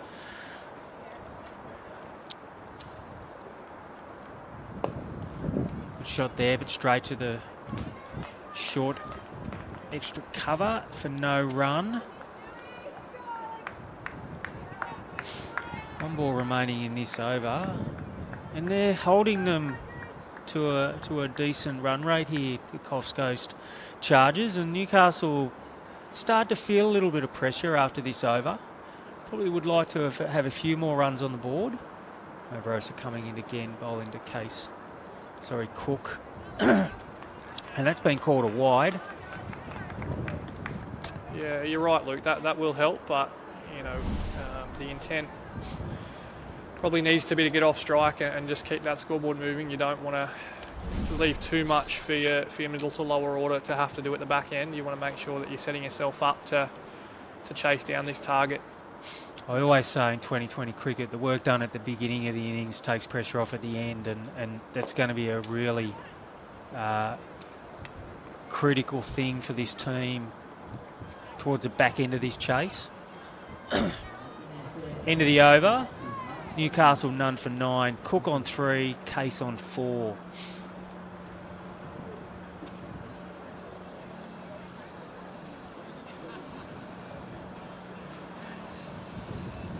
Big day of cricket here at North Sydney Oval, Nathan. This is a great start. We do have the Illawarra Flames playing the Riverina Bullets in the second game, the second semi-final. It's going to be a tough challenge between the Thunder Conference teams, and then obviously the winners will then move through to the final to be played at 6 o'clock tonight under lights. Simmons coming in again. Just pushed out into the covers, short cover there for a dot ball. Yeah, fantastic experience for a lot of these girls to play on such an iconic ground, and I guess unofficially known as the home of female cricket. So a great experience for those who haven't been here before. Simmons in again. Just dribbles off the pads down the leg side, and that should be called a leg bye, and it is. Score moves on to none for 10. Bowler's doing a great job here of keeping the score down and the run rate down. They'd like a bit of a wicket here, wouldn't they, or a couple of wickets, just to put a bit of extra pressure on. Simmons coming in again. Squeezed out to a deep gully, and no run there. Yeah, it's been an okay start from the openers here, but a wicket would really heap a bit of pressure on to that middle order.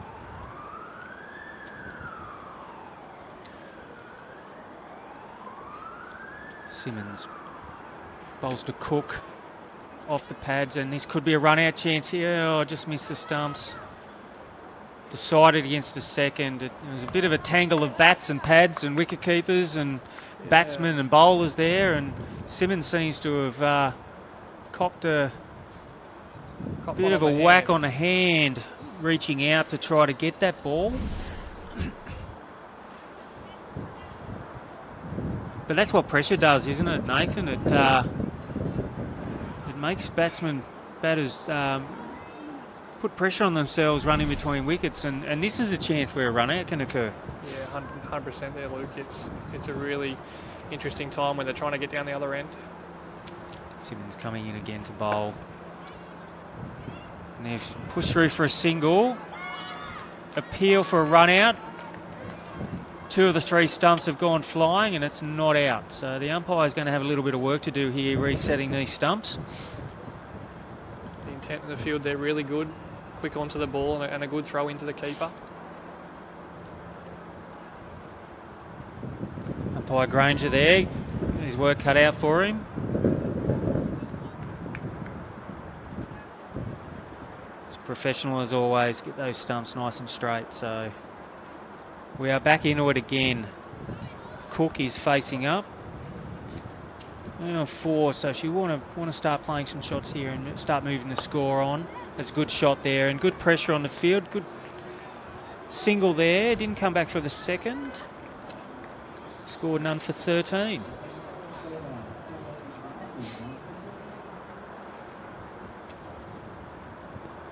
Yeah, great opportunity for the girls to play on a ground like this. Next week we have the men's coming into Sydney for their finals day, which will be held at the SCG. But yeah, definitely, it's a beautiful ground. The outfield, I said earlier in the innings, is in immaculate condition. The wicket's playing well.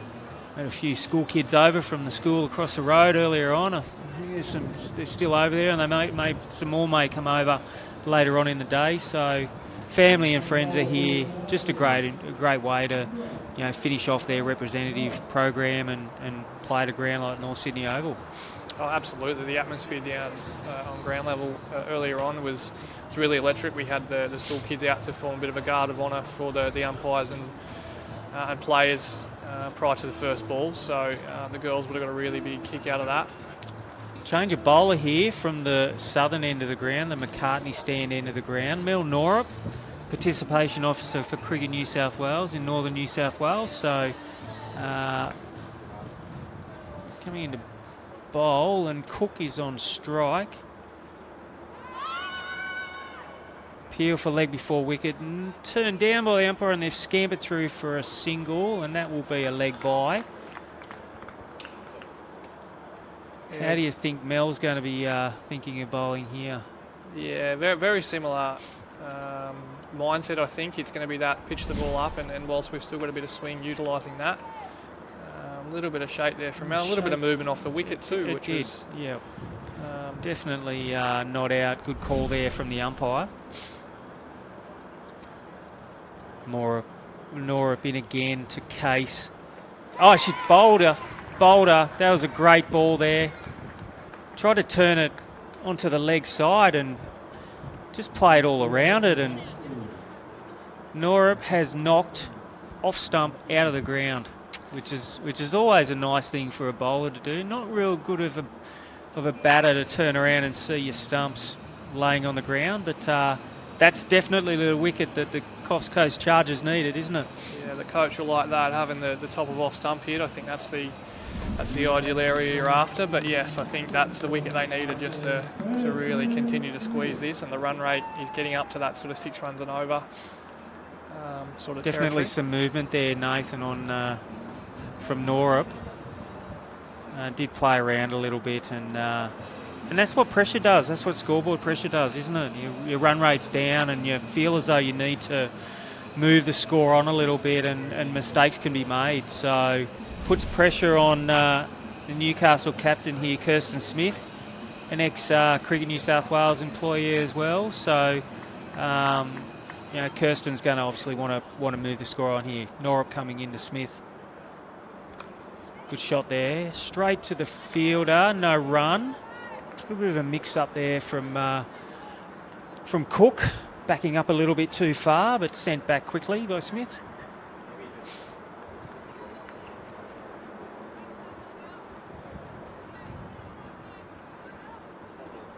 Norop coming in again to bowl to Smith.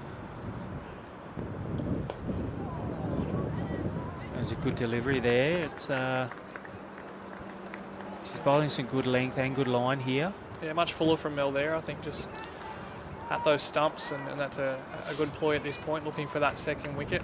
As the bowlologist would say, she's bowling in the avenue of uncertainty, isn't she? Yeah, very much so. And a little bit of movement, a little bit of shape.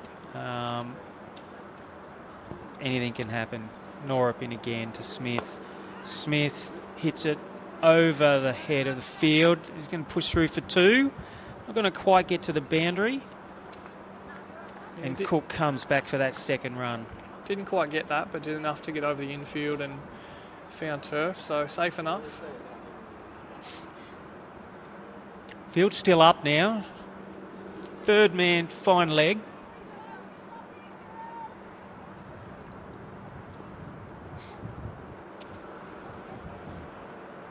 Norop into Smith. Forward defensive shot. Straight to mid-on. And that is the end of the 5th over. How do you think the first 5 overs has turned out, Nathan? Is something that do you think the Newcastle will be feeling a little bit of pressure, or do you think they've got a fair handle on this game?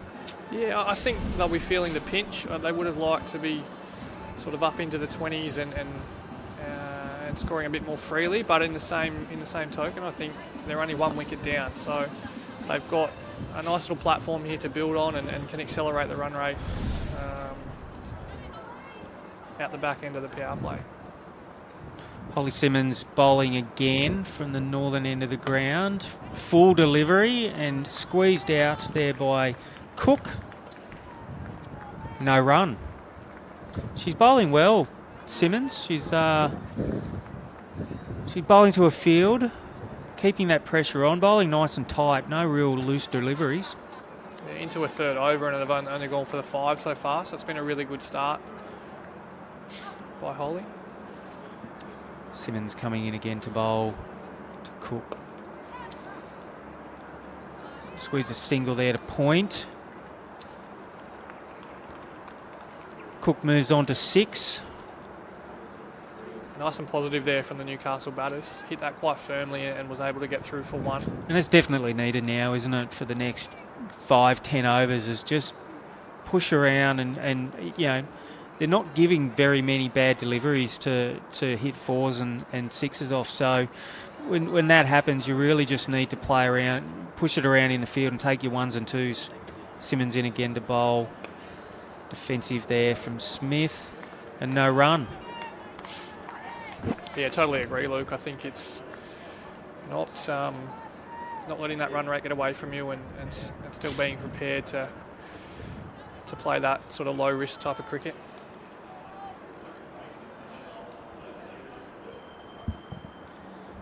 The Coffs team's definitely up and about in the field. I think they sense something special happening here. It's a good shot there from Smith over the head of mid-off. Down to the boundary, and they're pushed back for 3. That's great running there from Smith. Really saw the opportunity there to put some pressure on the field. Smith moves along to 5. Score is 1 for 20. 2 balls to come in this over. Yeah, really setting the tone for her team there. As you mentioned, Luke, taking the opportunity to really be positive and run hard between wickets. So.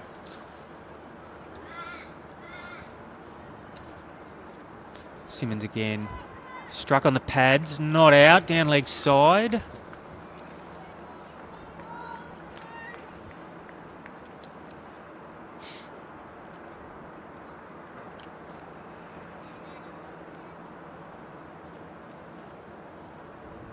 A breath of wind, or a slight breeze coming across the ground, which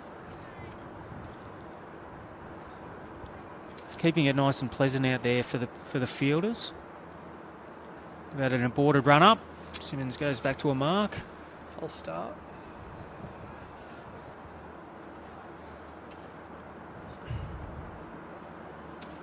Simmons in again, bowling to Cook. There's a bit of a mix-up there between the bat and no run, no damage. That is the end of the 6th over. Newcastle Blasters 1 for 20. Kirsten Smith on 5. Mia Cook on 6. We welcome back to the commentary Kath Wood. Sorry, Kath, I gave you a bit of a steer in the wrong direction. I told you didn't have another stint, and That's you all did. Just keeping me on my Is this toes. going to affect your warm-up for the next game? Or you Oh, got plenty no, of time? I just ran across the road with a box of uniforms and Excellent. I am ready to go. I'm glad you got your uniforms, because that's always important when you're playing a game of cricket, to have your uniforms to play in. Yes, it was the first thing packed. Mel Norop coming into bowl here to Kirsten Smith. Just pushed out to the backward point and through for a single. How do you see this game coming along? Well, I had a big gap of not seeing anything after I had a stint here with you, so it finished quite well, really. It's going to be close. I think it is. I think we've got a ripping finish coming up. These two bats are set now, so you'd think they'd want to really get a bit of a wriggle on and start either hitting 4s or hitting 6+ and over. True. Nora coming in now to Cook. Shot there, but and that's out. Caught at short cover. I think that's Kate Jackson that's taken the catch. And just like that, Mia Cook is out. And she'd be disappointed with that. She had her eye. She was going set. well. She was She set. was. You know, been in there for 6 overs. Hadn't scored a lot of runs, but had seen a lot of cricket, and to just give a nice little easy catch like that. Rank full toss, should have been hit for 4, and she's on the way back to the shed, so she'd be really disappointed with that. Yeah. It was Grace Parsons taking that catch Grace too. Parsons, good catch there. Looks a lot like Kate Jackson. It does. It's the blonde hair. So Kate's got a bit of purple through there, you know. Can't see the purple from here. Oh. Emma Jane Howe has come to the crease. Any background on Emma Jane? No, I don't actually. Bowled pretty well in the Coffs Coast innings. Yes. See what she can do with the bat. Pressure's on now.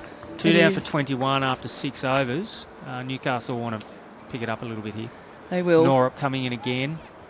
Squeezed out through Kerbo. vacant gully position for a single. Yeah. So Kerbo won't be a huge hitter. She's a nice solid defender, and she'll push the singles and go with the gap. So she'll do that job well. Yep. Yeah, so she's a classical bat, and plays her shots, and I think she's got to break this ring field. They've been fielding really, really well, the Coffs Coast girls. They have. Newcastle did well as well. It's a good shot there by Smith. At the deep mid wicket. She's come back running. for the second, won't come back for the third, and that's exactly what's needed here at this point in time in the game. Definitely. It's a very standard ring field, really, isn't it? It We've got 2 definitely out, is. Definitely a is. third man and fine leg. Oh, and no. 3 out 3. now. 3 out now. Power play's finished, so can spread the field a bit. Into her foot. Smith squeezes it back to the bowler for no run. And I like this. The pressure's on the batting team at the moment, so why not keep that pressure on with some more fielders inside that ring? And you're Make them protecting, have to go over. Exactly, and you're protecting those gaps in the field through 3 plays on the easy thing could be to push more plays out, and as we speak, Parsons is being pushed out to the boundaries. So we're on the loudspeaker or something, are we? We're good cricket. I like what they were doing. They didn't like what they were doing. No. Norop coming in to bowl to Smith. Good ball there. Bowling stump to stump, which is great. A little bit of movement, so putting some pressure on. And that is the end of the 7th over. Newcastle 2 for 24. Smith on 8, Howe on 1. The girls are getting excited down there. They Kath. are. They're They getting are. a little bit pumped up. Not Yes. far away now. We've got some young girls who are very excitable. I bet. Ebony Hoskins being the main one there. Yep. Her singing in the car park was a highlight just earlier. Excellent. Hitting some very interesting notes. And how's your team manager Ian Donahue going? Is he getting a little bit excited, or is he just kicking back like he normally does? He's pretty chilled. Yeah.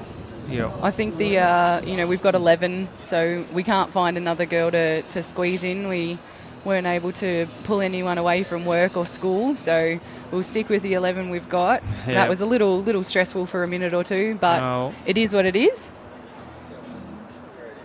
Touch wood. Let's hope get through the warm-up and get out on the ground. Maybe we'll just skip the warm-up. Maybe. A few throwdowns and that's about it. Might be wise. Very good. Change your bowler here. Parsons has come on. Bowling some spin. Bit wide. All through. Bit of a misfield there. So Howe is going to get a sneaky little single. It's the first time we've seen spin in the innings. Yeah. Which is interesting. Obviously power play finished now, so they've got the confidence now to bring on a few spinners, which could actually put a little bit more pressure on the Newcastle team. Really restrict their runs again. Definitely. They've pushed the fielders back for Smith. Just left that one. That one go. Had a good look at it anyways. Definitely wanted to see if there was any turn off this wicket. She's pretty relaxed out there, chewing her gum by the looks of things. Parsons in again. Good shot there by Smith. Well She's there. picked a gap and she'll push back for 2, and I can't see a third at this stage. Hard, and she's going. No, nope, not going. Send her back. That's good cricket there. Good fielding.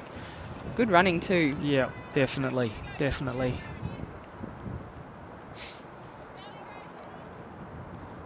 Parsons coming into bowl now. Bowling to Smith. Pushes back. No, sends a batting partner. Stands in the middle of the pitch waiting to see what's going to happen. Back and no run.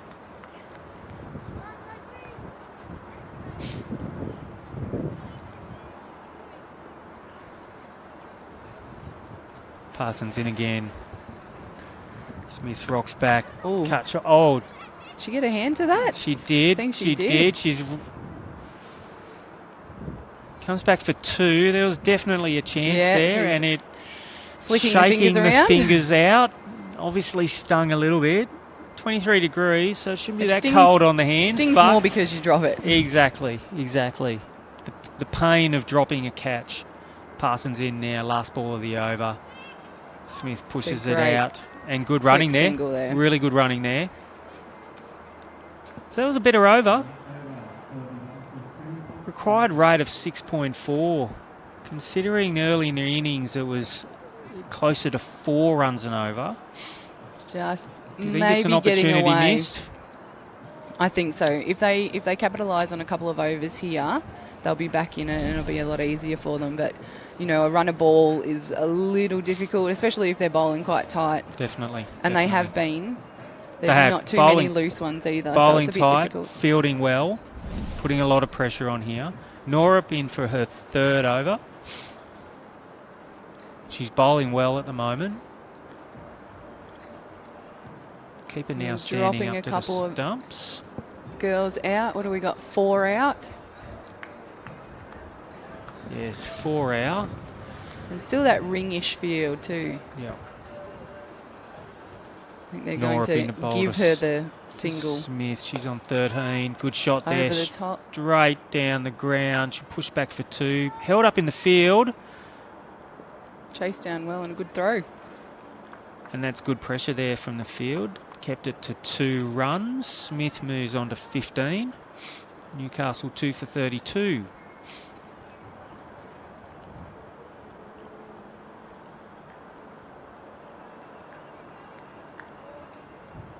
The weather is holding up so far too. I was saying before, Kath, it's looking like it's turning into a beautiful day Smith pushes out to short mid-wicket. No run. Yeah, turning out to a ripping day. Lovely. Bit overcast. Yep. Good for cricket. Great for cricket. 23 degrees. Bit of a breeze across the ground. Great ground to play at. It's perfect. Norup in. Smith hits straight back down the ground. Pushes for a quick single. Direct hit, but she was well home. It's well done. Smith's starting to take it up here now. She's 16 off nearly as many. She's definitely starting to up that run rate a little bit because it's required. Currently they're running at 3.9, so I'd want to be looking at pushing that up to a run and ball soon. They'll have to. Howe pushes out 13 to off point. 15 That's no run. is what the My Cricket's saying, but we're a bit behind there. We are a bit behind My Cricket. Not good enough, My Cricket. Probably 16 off 18 maybe, at a guess. So Howe needs to follow her lead now. Norup bowling to Howe. Cut shot, hits straight to point. Sends back Smith. Great fielding there. Great pressure. Definitely looking to push those singles now. One ball left in the over.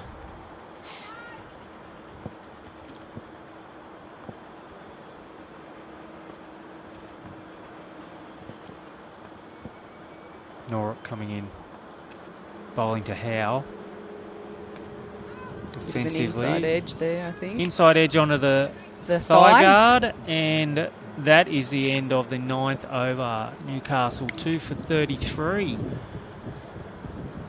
Kirsten Smith is on 16 off 20 odd, maybe 18, 20. About that. And Am I hearing as Bluey music? as the Bluey theme song starts to crank up in the background, I don't know where that one come from, but I spent a day at the cricket to get away from Bluey, and here it is. But Parsons bowling a second over of the innings. Should be bowling to Smith. Let's turn Bluey off now. Parsons in. Smith advances, hits it high on the bat, just drops safe. Doesn't come back for the second. She's scooped that up. Definitely looking at moving the scoring on as well, isn't she? I think she can see a little bit of a requirement to start to pick up the pace a little bit here. Parsons in again. Howe rocks back. Doesn't quite get through the field. They know what's required at the moment, and obviously they've got the scoreboard up there, so they do. There's a bit of pressure on them. Yep. Parsons in again. Oof, big swing, big miss. swing. Just did keep that back leg firmly planted behind the crease, so She no shakes chance of herself no chance of a stumping there. But she's trying to loosen herself up a little bit tense. Parsons in again. Oh, and again goes again, it's up in the air. And it's That'll going land to drop safely. in between All three fielders, and that's a single to Howe. She knew what she wanted to do. It was the execution wasn't quite there, but she had have got that one. That fortune favours the brave, they say. In the middle of the gap, gets a single and gets off strike. Parsons to Smith. Smith does again. And a missed stumping chance. Opportunity. Oh, how much will that cost them? Coach killer there. That was if Newcastle are going to win this game, Kirsten Smith needs to be out there for most of this innings. Definitely.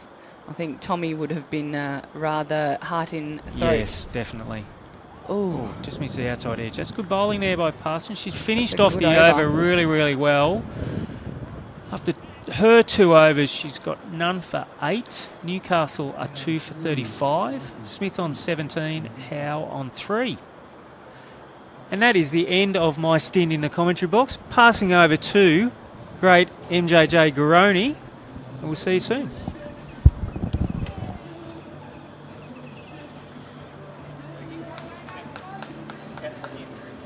over? Why not?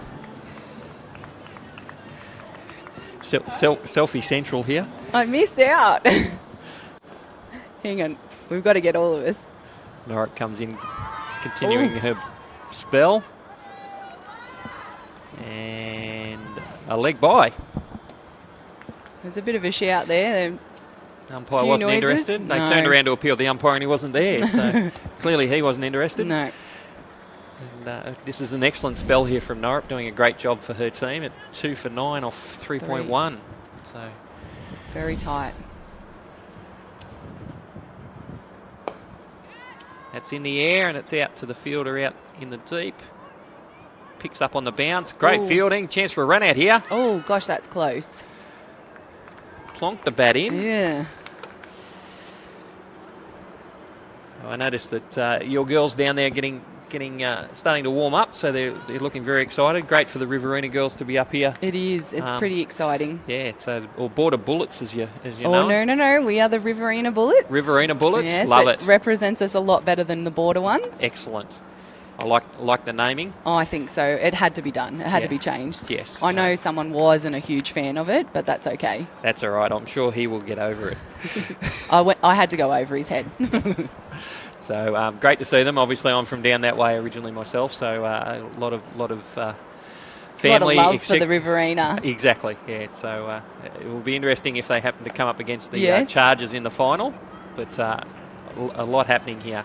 Great fielding there by Parsons, is it? She's bowling well, fielding well. Everywhere. And whacked a couple when she was out there with the bat too, so she's having a good day. Right in the mix. Norrick continuing on being very miserly. 2 for 10 off her 3.4. This is an excellent spell from her. She just bowls great lines. Oh, commentator's curse. Hit that well. That's smoked out through the covers for 4. What are you doing to her? No, she bowls very well, and look, they're trying to swing. She's obviously connected with that one quite well, so you'll take that. You'll let her have that one as a bowler. Absolutely. Commentator's curse. Look, she's opened the front leg and hacked at it, let's be honest, but it's gone the distance for 4. So she's put a bit of protection out there now. Good captaincy there from Jackson and the bowler, I think. Just give a bit of protection to make sure she gets out of this over. It's off the pad. Ooh. And again, barring good the 4. Over.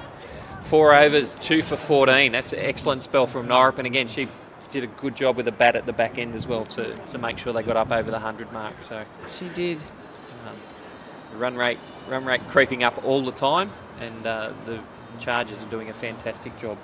So thank you no again worries. for joining us. Thank you for having me. Good luck to the Riverina Bullets. I'll give you a wave when I'm out on the ground. And we'll make sure that we wave back. Thanks, Marty. No worries. Thanks, Kath. Good luck. Jo Everett about to rejoin us. She did put her money on the Coffs Coast team, although she is supporting the Newcastle team, and probably evenly balanced at the moment. I think the scores are fairly similar at the same stage. So Parsons comes in to continue with their leg spin. Oh. Well played there by Kirsten Smith. She's doing a great job for her team and gets a couple out through point. They really need the skipper to continue on and make a big score here if there are any chance to win this one from here. Well, that's a lovely sweep shot. It's racing away towards the boundary. I don't think it's quite going to get there. And they've come back for 2, and that's all there'll be. Nice piece of fielding there.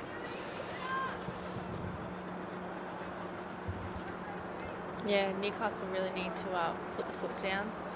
But I guess you've still got, another 8 overs. But that required run rate is just starting to climb. Not yet double. Dot ball there. A little bit quicker, a little bit flatter. Good piece of turn there too from Parsons. So she's done a really good job. But Smith is the key, I think, here for Newcastle. Yeah, absolutely. That one's in the air. She's hit that well, actually. Oh, Little misfield out on the boundary, and they'll get back for 2. So they've got 6 off 4 balls here. This has been a very good over. Clever batting here from Smith, picking up 2s. I think Parsons just probably needs to slow it down a little bit. I think she's trying to bowl too quick at the moment. If she can slow it down and give it a bit more air, I reckon she's in with a chance of a wicket here. Oh. And she did, and she nearly did. So close. She was listening. Full toss back over the bowler's head.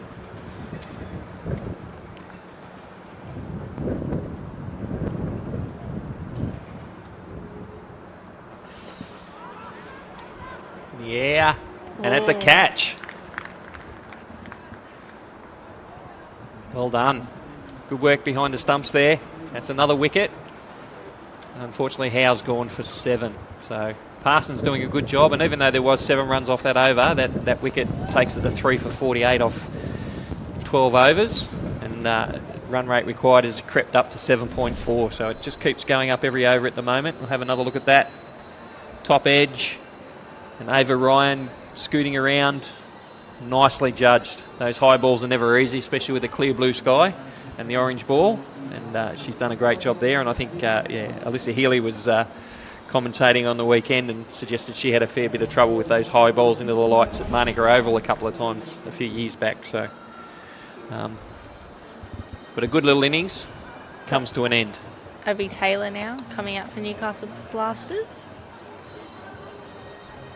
And it looks like it might be the skipper, Kate Jackson, coming on to have a bowl with a right arm off spin.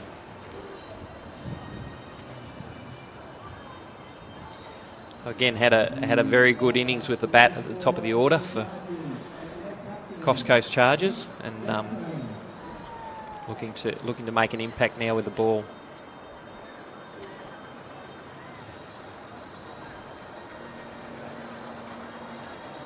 So do we know anything about Taylor? She's just come into bat. Abby, Western Suburbs girl. So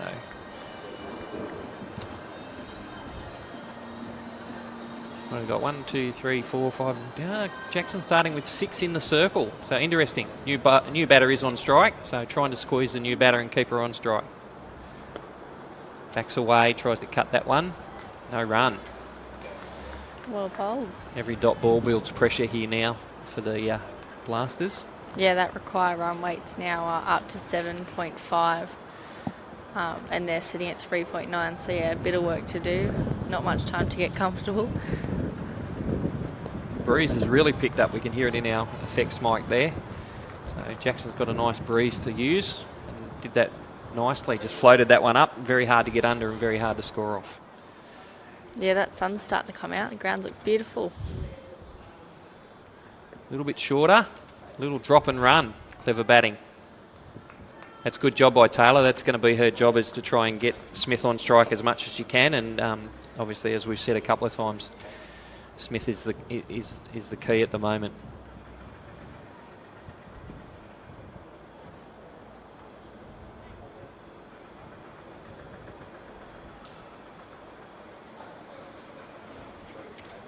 She's telling them where she wants them. Yeah, Jackson taking a bit of time here to sort the field out. So she's got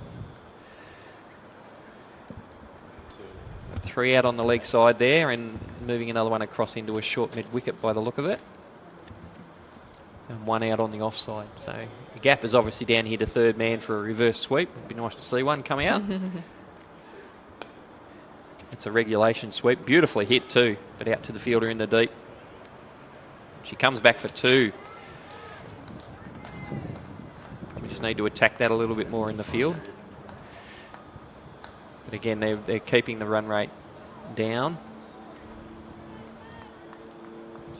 Nice shot again there from Smith.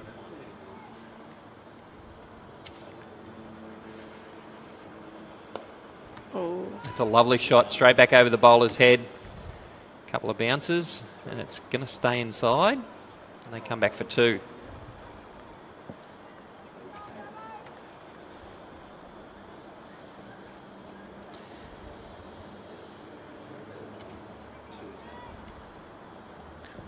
Very clever batting here from Smith. Jackson comes in again. Captain to captain. Sneaky little one through there. Again, a good over, only the 5 runs from it. So run rate keeps climbing, 7.7 now. So, Joe, where do you see the Blasters getting out of this? Yeah, look, we're going to have to. I mean, I can't really help them, but they're going to have to start hitting some boundaries and just, I guess, yeah, if you don't hit the pedal now and take the risk, then you might find yourself in the 19th over pretty quick with too many runs to get. Absolutely. So it's going to be a challenging few overs here. I think the next 3 overs are going to be key. They probably need to get probably 20, 25 off the next 3 overs to really give themselves, so they keep that run rate fairly steady for the next 3 overs and then really be able to have a dash at the last 4 overs to get the win. Yeah, and like you said, Kirsten, she's been a key player for Newcastle, but as was Kate for Coffs. So, both captains playing a really large role today, which is nice to see. It's Grace Parsons to continue. She's got 1 for 15 off her 3 overs. She's done a fantastic job for the team so far. And bowling her leg spin.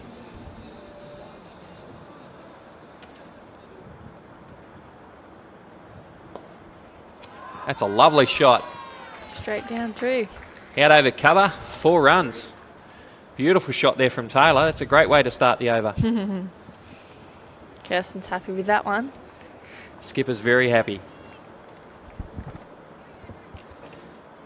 So Taylor's come out to show intent, which is exactly what we spoke about. Is if they can go at sort of 7.5, 8 and over the next few overs, that it's going to keep them in. Dot ball to follow up from Parsons. Good bowling.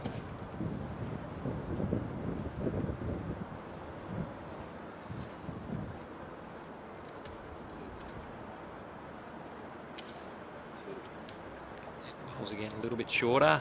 Ooh. Wrongin spun away from the left-hander. Beautifully bowled.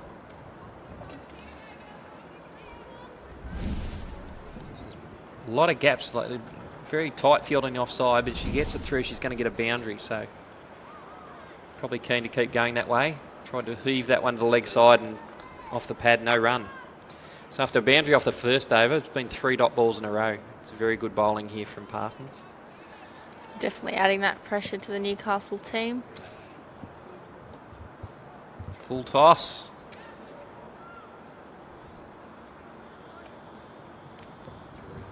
Pulled up just for 1. Oh, and it's a no ball. Oh. Here we go. Free hit to the skipper. Coffs can change the field because there's a new batter on strike.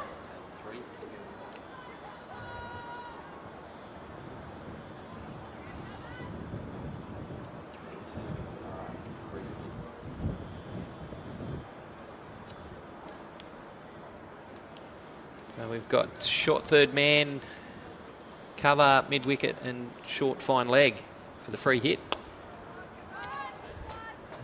Full toss, hit back over the bowler's head, just the 1.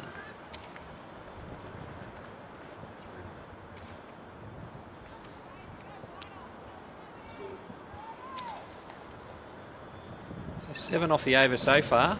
It's been a good one for Newcastle. That's exactly what they need. Need to keep it going off this last ball. Comes in and bowls. Lofted up. In off the boundary. Good fielding. Just the 1. So 8 off the over. Good over for Newcastle. That's right on the rate that they need. And they just need to do that again for another 6 overs. Yeah, and they'll get there. I think we're looking at a tight finish here if these two can keep going. They've settled in well. Smith on 30. Taylor on 7. But Smith has done a fantastic job for her team so far.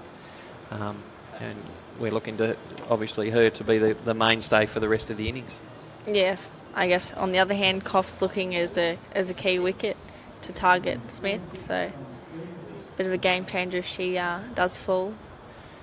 Absolutely. Jackson to continue. So that was the end of Parsons' spell. She got 1 for 23 off her 4 overs. Well bowled. Ooh. Well, that's a lovely shot from Taylor out through the covers, and it's going to go all the way for 4. Beautiful shot. Taylor really doing the work here, getting a boundary off the first ball of the last 2 overs. is really putting Newcastle back into the game.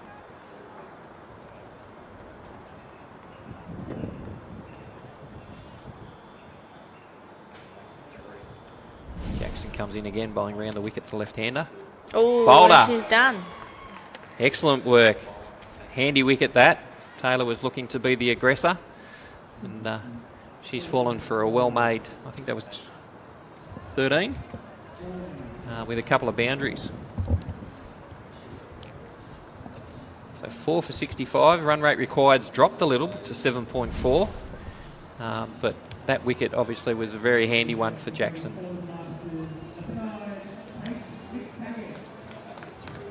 So Kate McTaggart is the new batter.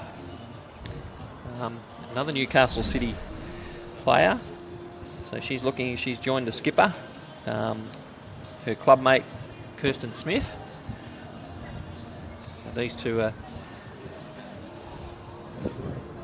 now got the job of chasing this 7.4 and over for the next 5.4 overs to get Newcastle across the line. 42 to win. So.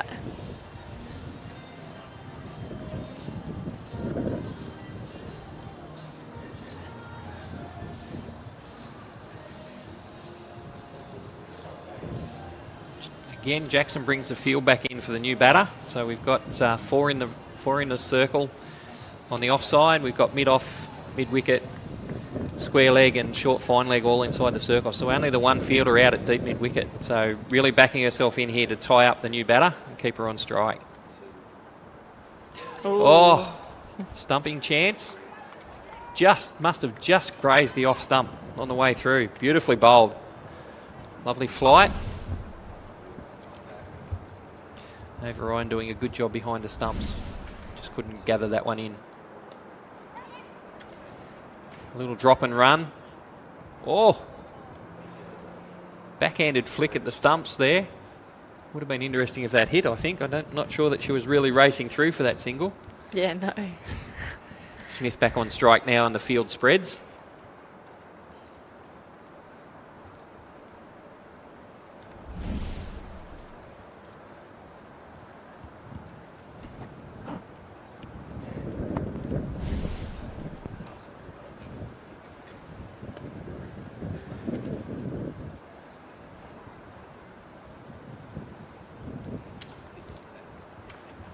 Just the one off that one. Another single, so 6 off the over so far. Run rate creeps back up to 7.7 required. Last ball of the over from Jackson. All bowled. So good comeback after the boundary off the first ball and then a wicket, and only a couple of singles off the rest of the over, so very well done.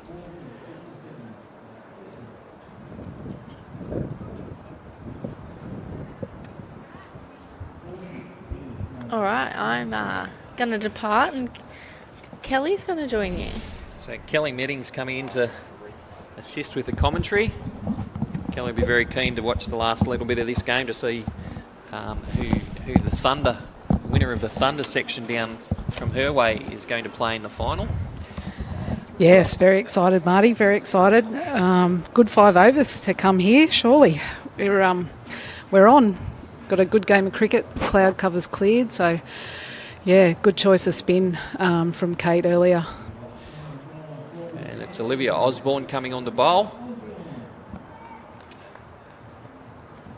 So back to a bit of pace now. Looks like we'll only have 5 fielders in. So Jackson's still trying to curb the run rate and cut off the singles, which is good. That run rate's crept up to 8 and over required now, so Osborne coming on for her first over. Oh, lofted in the air. Good effort there in the field.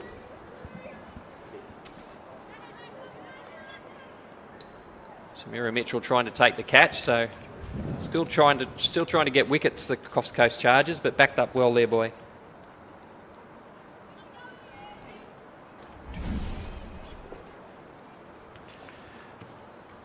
A nice shot there from Smith, lofted down the ground. Osborne coming back in for a second ball now. Short of a length. Bunted back over her head. Nice fielding there. Alex Mavros, nice piece of fielding, gets the new batter on strike.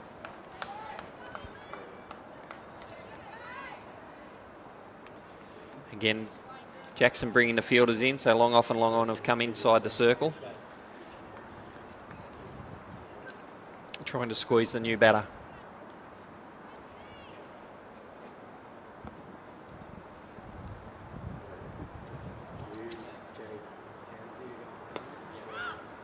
Oh, well bowled.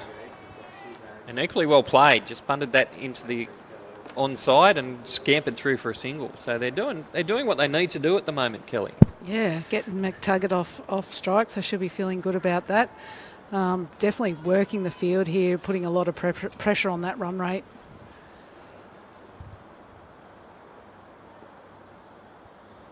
Osborne coming in now to bowl to Smith. Dot ball, very handy. Not sure where she was trying to flick that to in the end, but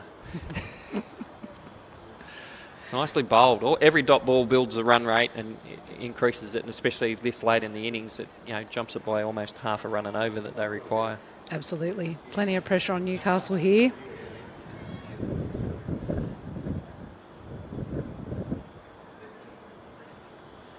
Smith waits patiently as Osborne comes in to bowl again. Swings hard into that. That's in the air. Out to the fielder on the fence. Excellent fielding. It's probably been the one key thing is that the Coffs Coast Chargers have fielded very well, and Grace Parsons showing that out there on the boundary. Doing a great job.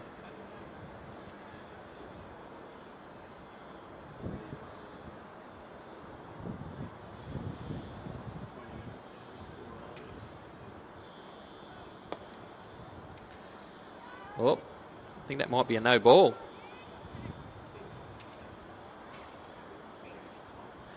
And it is. Yes. Another free hit. Another free hit. Costly extras at this stage. And again, I think it's Smith on strike for the free hit. So, had been a very good over up until that no ball, and if it hadn't have been a no ball, it would have been 6 off the over. As it is, she's gone for 7 with 1 ball to come. It is a free hit.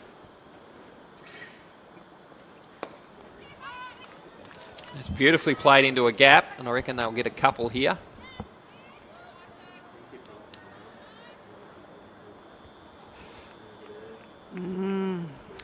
Costly. Yep. Good over there for the Newcastle Blasters. 9 off it, so drags the run rate down a little bit. Absolutely. I think the Central Coast has still got the upper hand here. They're gonna have to bowl really tightly and keep that fielding nice and tight. It looks like it'll be the captain, Kate Jackson, to continue.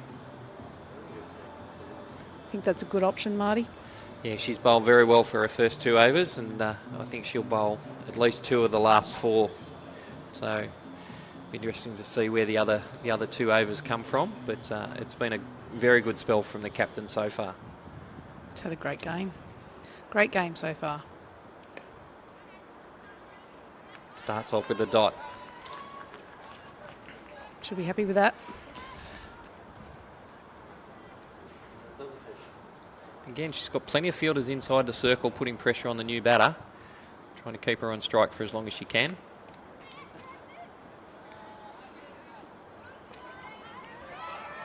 Oh, sloppy girl, sloppy. Yeah, no backing up there. They get 3 for 2. Kate won't be happy with that. Skipper, a bit angrily grabbed the ball then, but just composes herself to bowl the next delivery. Nicely flighted, driven down the ground, and that's well fielded that time. So, and backed up.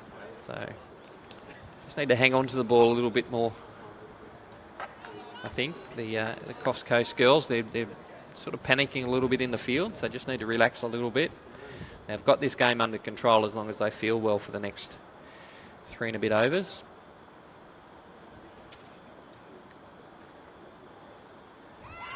Oh, yes. Big wicket there of Given. Smith. She has batted beautifully for the Newcastle Blasters, and unfortunately got a little tick on that one, and an excellent catch there from Ava Ryan behind the stumps. Kate will be very happy with that one. That'll make the Missfield disappear into the memory bank. I'm sure it might still get a mention in the team chat at the end of the game. But no, beautifully done by the Coffs Coast skipper there. Nicely flighted delivery, little tickle on it, and a nice catch by the wicket keeper. So that moves them along to 5 for 79, and the run rate's crept up over 8 for the first time. So 8.5 and over now required for the last 3.2 overs.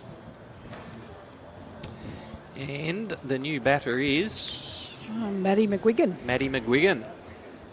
Bowled very well earlier in the day, and we're looking to try and finish this game off. Hopefully, give Newcastle a chance to win in the last few overs. Jackson's now got 2 for 14 to go with. I think she got high 20s with the bat. Nicely floated up. A dot ball. Every dot ball very handy. Absolutely. Should be looking to keep the new batter on strike. Keep building that pressure. Comes in again, lobs it up. Oh, almost a full toss. Good work again by the wicket keeper. She's done an excellent job. Missed a couple of stumpings, but they were tough chances, but has stopped everything else behind the stumps and done a good job for her team. So excellent over there. So 2 for 14 off her 3 overs so far for Jackson. Looks like Osborne will continue. Run rate creeps up to 9.3. Becomes tougher and tougher with every delivery. Almost to the stage where they need at least 1 boundary and over, and preferably 2 to make it a little bit easier on themselves. Cloud cover's crept in again. It's been a funny day here at North Sydney. Yeah, we've got the clouds scooting across. Hopefully no rain in them. It doesn't look too bad or too threatening at the moment. It's lofted. Osborne. Safe, but there's a mix-up. Missfield. And they get 3 for 2.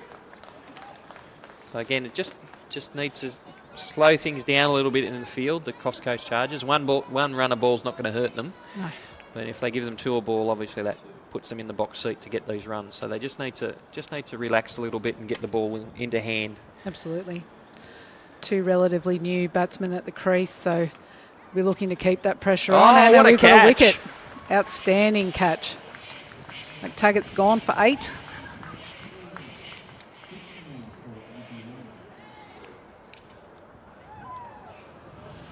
Should be disappointed with that shot, Kate.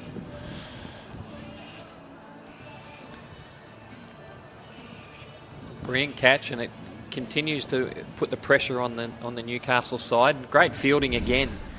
So, as we said, getting the ball in hand is really important, and holding their catches, which they've done very well. Yeah, I think they've held just about every chance that's come their way so far. It's this afternoon now. So 2 new batters at the crease, both on 0. Sophie Cook, yeah, incoming bats.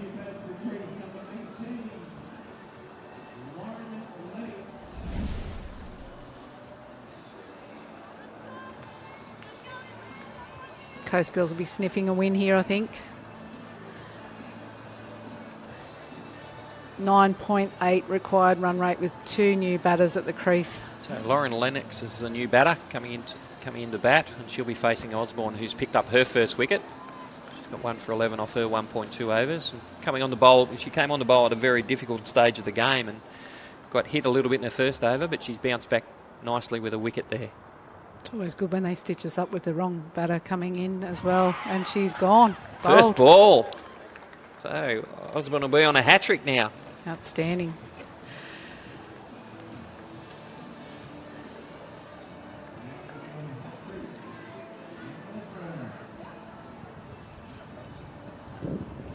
Sophie Shelley's going to be the new batter coming in to face the hat-trick delivery. Beautifully bowled there by Osborne, full and straight and at the stumps, which is what you want at this stage of the game. straight through. It's hit leg stump about halfway up. Beautifully bowled. Great ball. Great ball. Yeah, York the batsman. York the batter and hit about 2/3 of the way up leg stump. So beautifully bowled.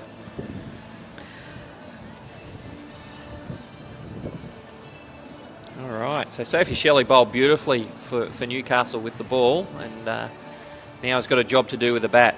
It gets harder and harder with every wicket, and we now have a hat-trick delivery, and we've got a fielder coming in close. Mel Norrup, known to be a bit of a kamikaze in the field, in close on the leg side. We've got a slip and a gully, so trying to assist the bowler as she comes in to bowl. Oh, chips it just over the short fielder and almost a run out.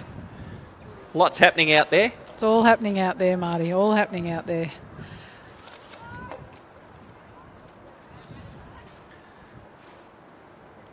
And wash up of that was a single. So 3 runs off the over so far, so they're going to need a boundary, at least a boundary off one of these last 2 balls to keep the run rate somewhere near what they can chase for the last couple of overs.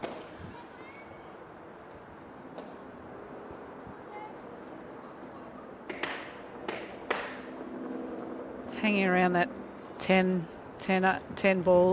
runs required in a wicket that hasn't been easy to score on today. Ball's holding up. Another dot ball, well bowled by Osborne. This has been an excellent over after getting hit around a little bit in her first over. She's made a wonderful comeback this over, a couple of wickets, and only a 2 being the biggest score off the over. So only the 3 runs off the over so far. Comes in and bowls. Into the gap, just for 1. Just for 1. Well bowled. Oh, and it's another no ball. Oh, they're coming thick and fast now. What is it? That last ball of the over, no ball. There was a lot of them at Manuka with the in the Test match especially, but there was a few in the one-day game earlier in the week as well. So comes in, free hit coming up. Big swing and a miss. So with 2 overs to go. Big ask here, 11.5. So nearly 2 runs a ball.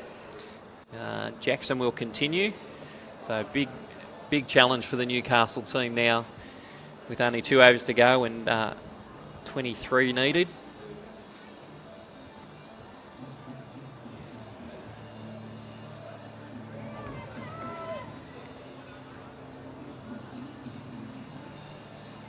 Jackson making plenty of changes to the field. Now taking the opportunity to put all the fielders that she can out, even with new batters on. So that's going to be a wide, but it's also a stumping. So saw the batter coming, fired it out wide. Good work again by the keeper. And that'll be Jackson's 3rd wicket, I think. Happy to take the extra for the wicket, Marty. Yes, absolutely. You're always willing to forego a wide to get a batter out. So especially with that run rate required, no pressure on them. Crept all up the again, pressure on Newcastle. And, I think that has them 8 down now. So Jackson doing a fantastic job here. Probably has a name up at the top of the list for player of the match at this stage, I would suggest. With 3 for 15 off her 3 overs to go with the, I think it was 28 she got with the bat. So and gave up the extra to get the stumping off the first ball of her last over. Lobs that one up. Plenty of air. Hit down the wicket. Just a single. Just a single to Shelley.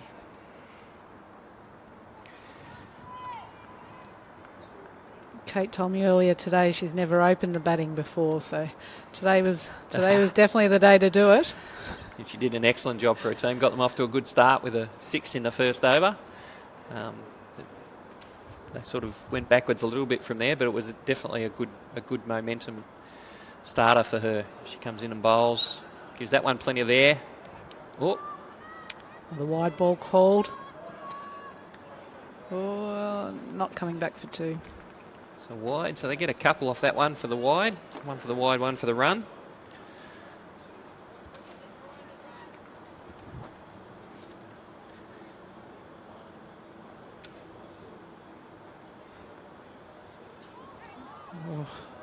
Oh, well bowled.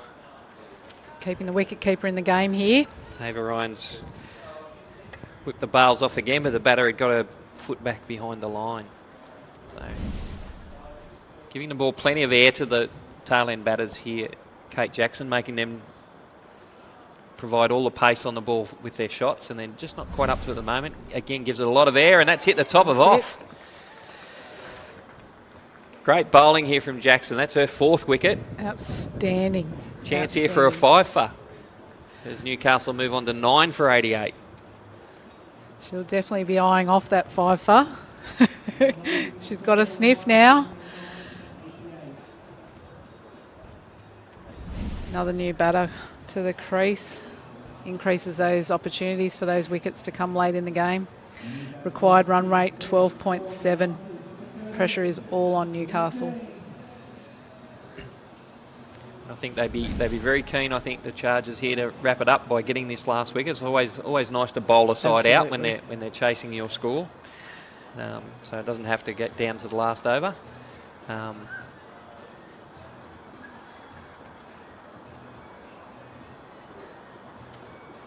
it's Eden James is the last batter for Newcastle. So these last two need to find something special here to get the win.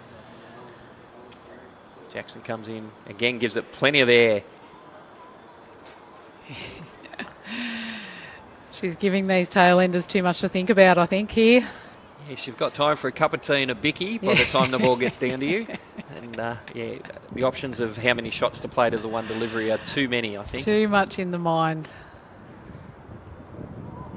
Oh, beautifully bowled again. So with one ball remaining in her spell, she's got 4 for 18. Can she sneak this 5th wicket? Every bowler loves to get a 5 for. Absolutely. She'll be visualising it now. Comes in and bowls. Skied it in the air, and she's caught. got it. She's got her 5th wicket. Good catching close there. Well bowled, Kate Jackson. By Mel Norrop it was too. So captain and vice captain taking the last wicket, as we do get a bit of a sprinkle of rain. A bit of rain around. Blowing over as the curators are coming out. But that's an excellent win there for the Coffs Coast Chargers.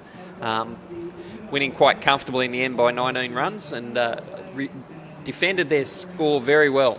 Yeah, great result, great result. They did say that they thought 100 was par, so yeah, they've proved it in that innings. Outstanding win. Obviously a fantastic bowling spell there from the skipper. 5 for 18 off her 4 overs, ably assisted by Mel Norrop, who took, I think, 3 for in her 4 overs as well. So a great performance by the Coffs Coast Chargers and a very brave chase there by Newcastle, who, to be fair to them, did struggle to get a team together for today's matches and have done a great job in getting a team not only on the park but doing a great job in the field and just weren't quite up to the chase in the back end. Mm-hmm. Definitely a competitive game down to the last over. So, yeah, good win and good challenge from Newcastle. So we move on to look forward to the next game. Yeah, so Coffs Coast Chargers now get an opportunity to have a bit of a breather. Kate Jackson is down there and she is receiving the Player of the Match award from Paul Marjoribanks. So fantastic effort by Kate and the Coffs Coast team, and we look forward to seeing them in the final later on this evening. And obviously we'll be working out who they play in the next game between the Riverina Bullets and the Illawarra Flames. So should be a great game coming up in the next match as well. So congratulations to Kate Jackson and the Coffs Coast Chargers, and we look forward to seeing them again at 6 o'clock. And we look forward to joining us again at 2 o'clock for the start of the next game. Absolutely. I'll be here. Thanks, everyone. Thanks, guys.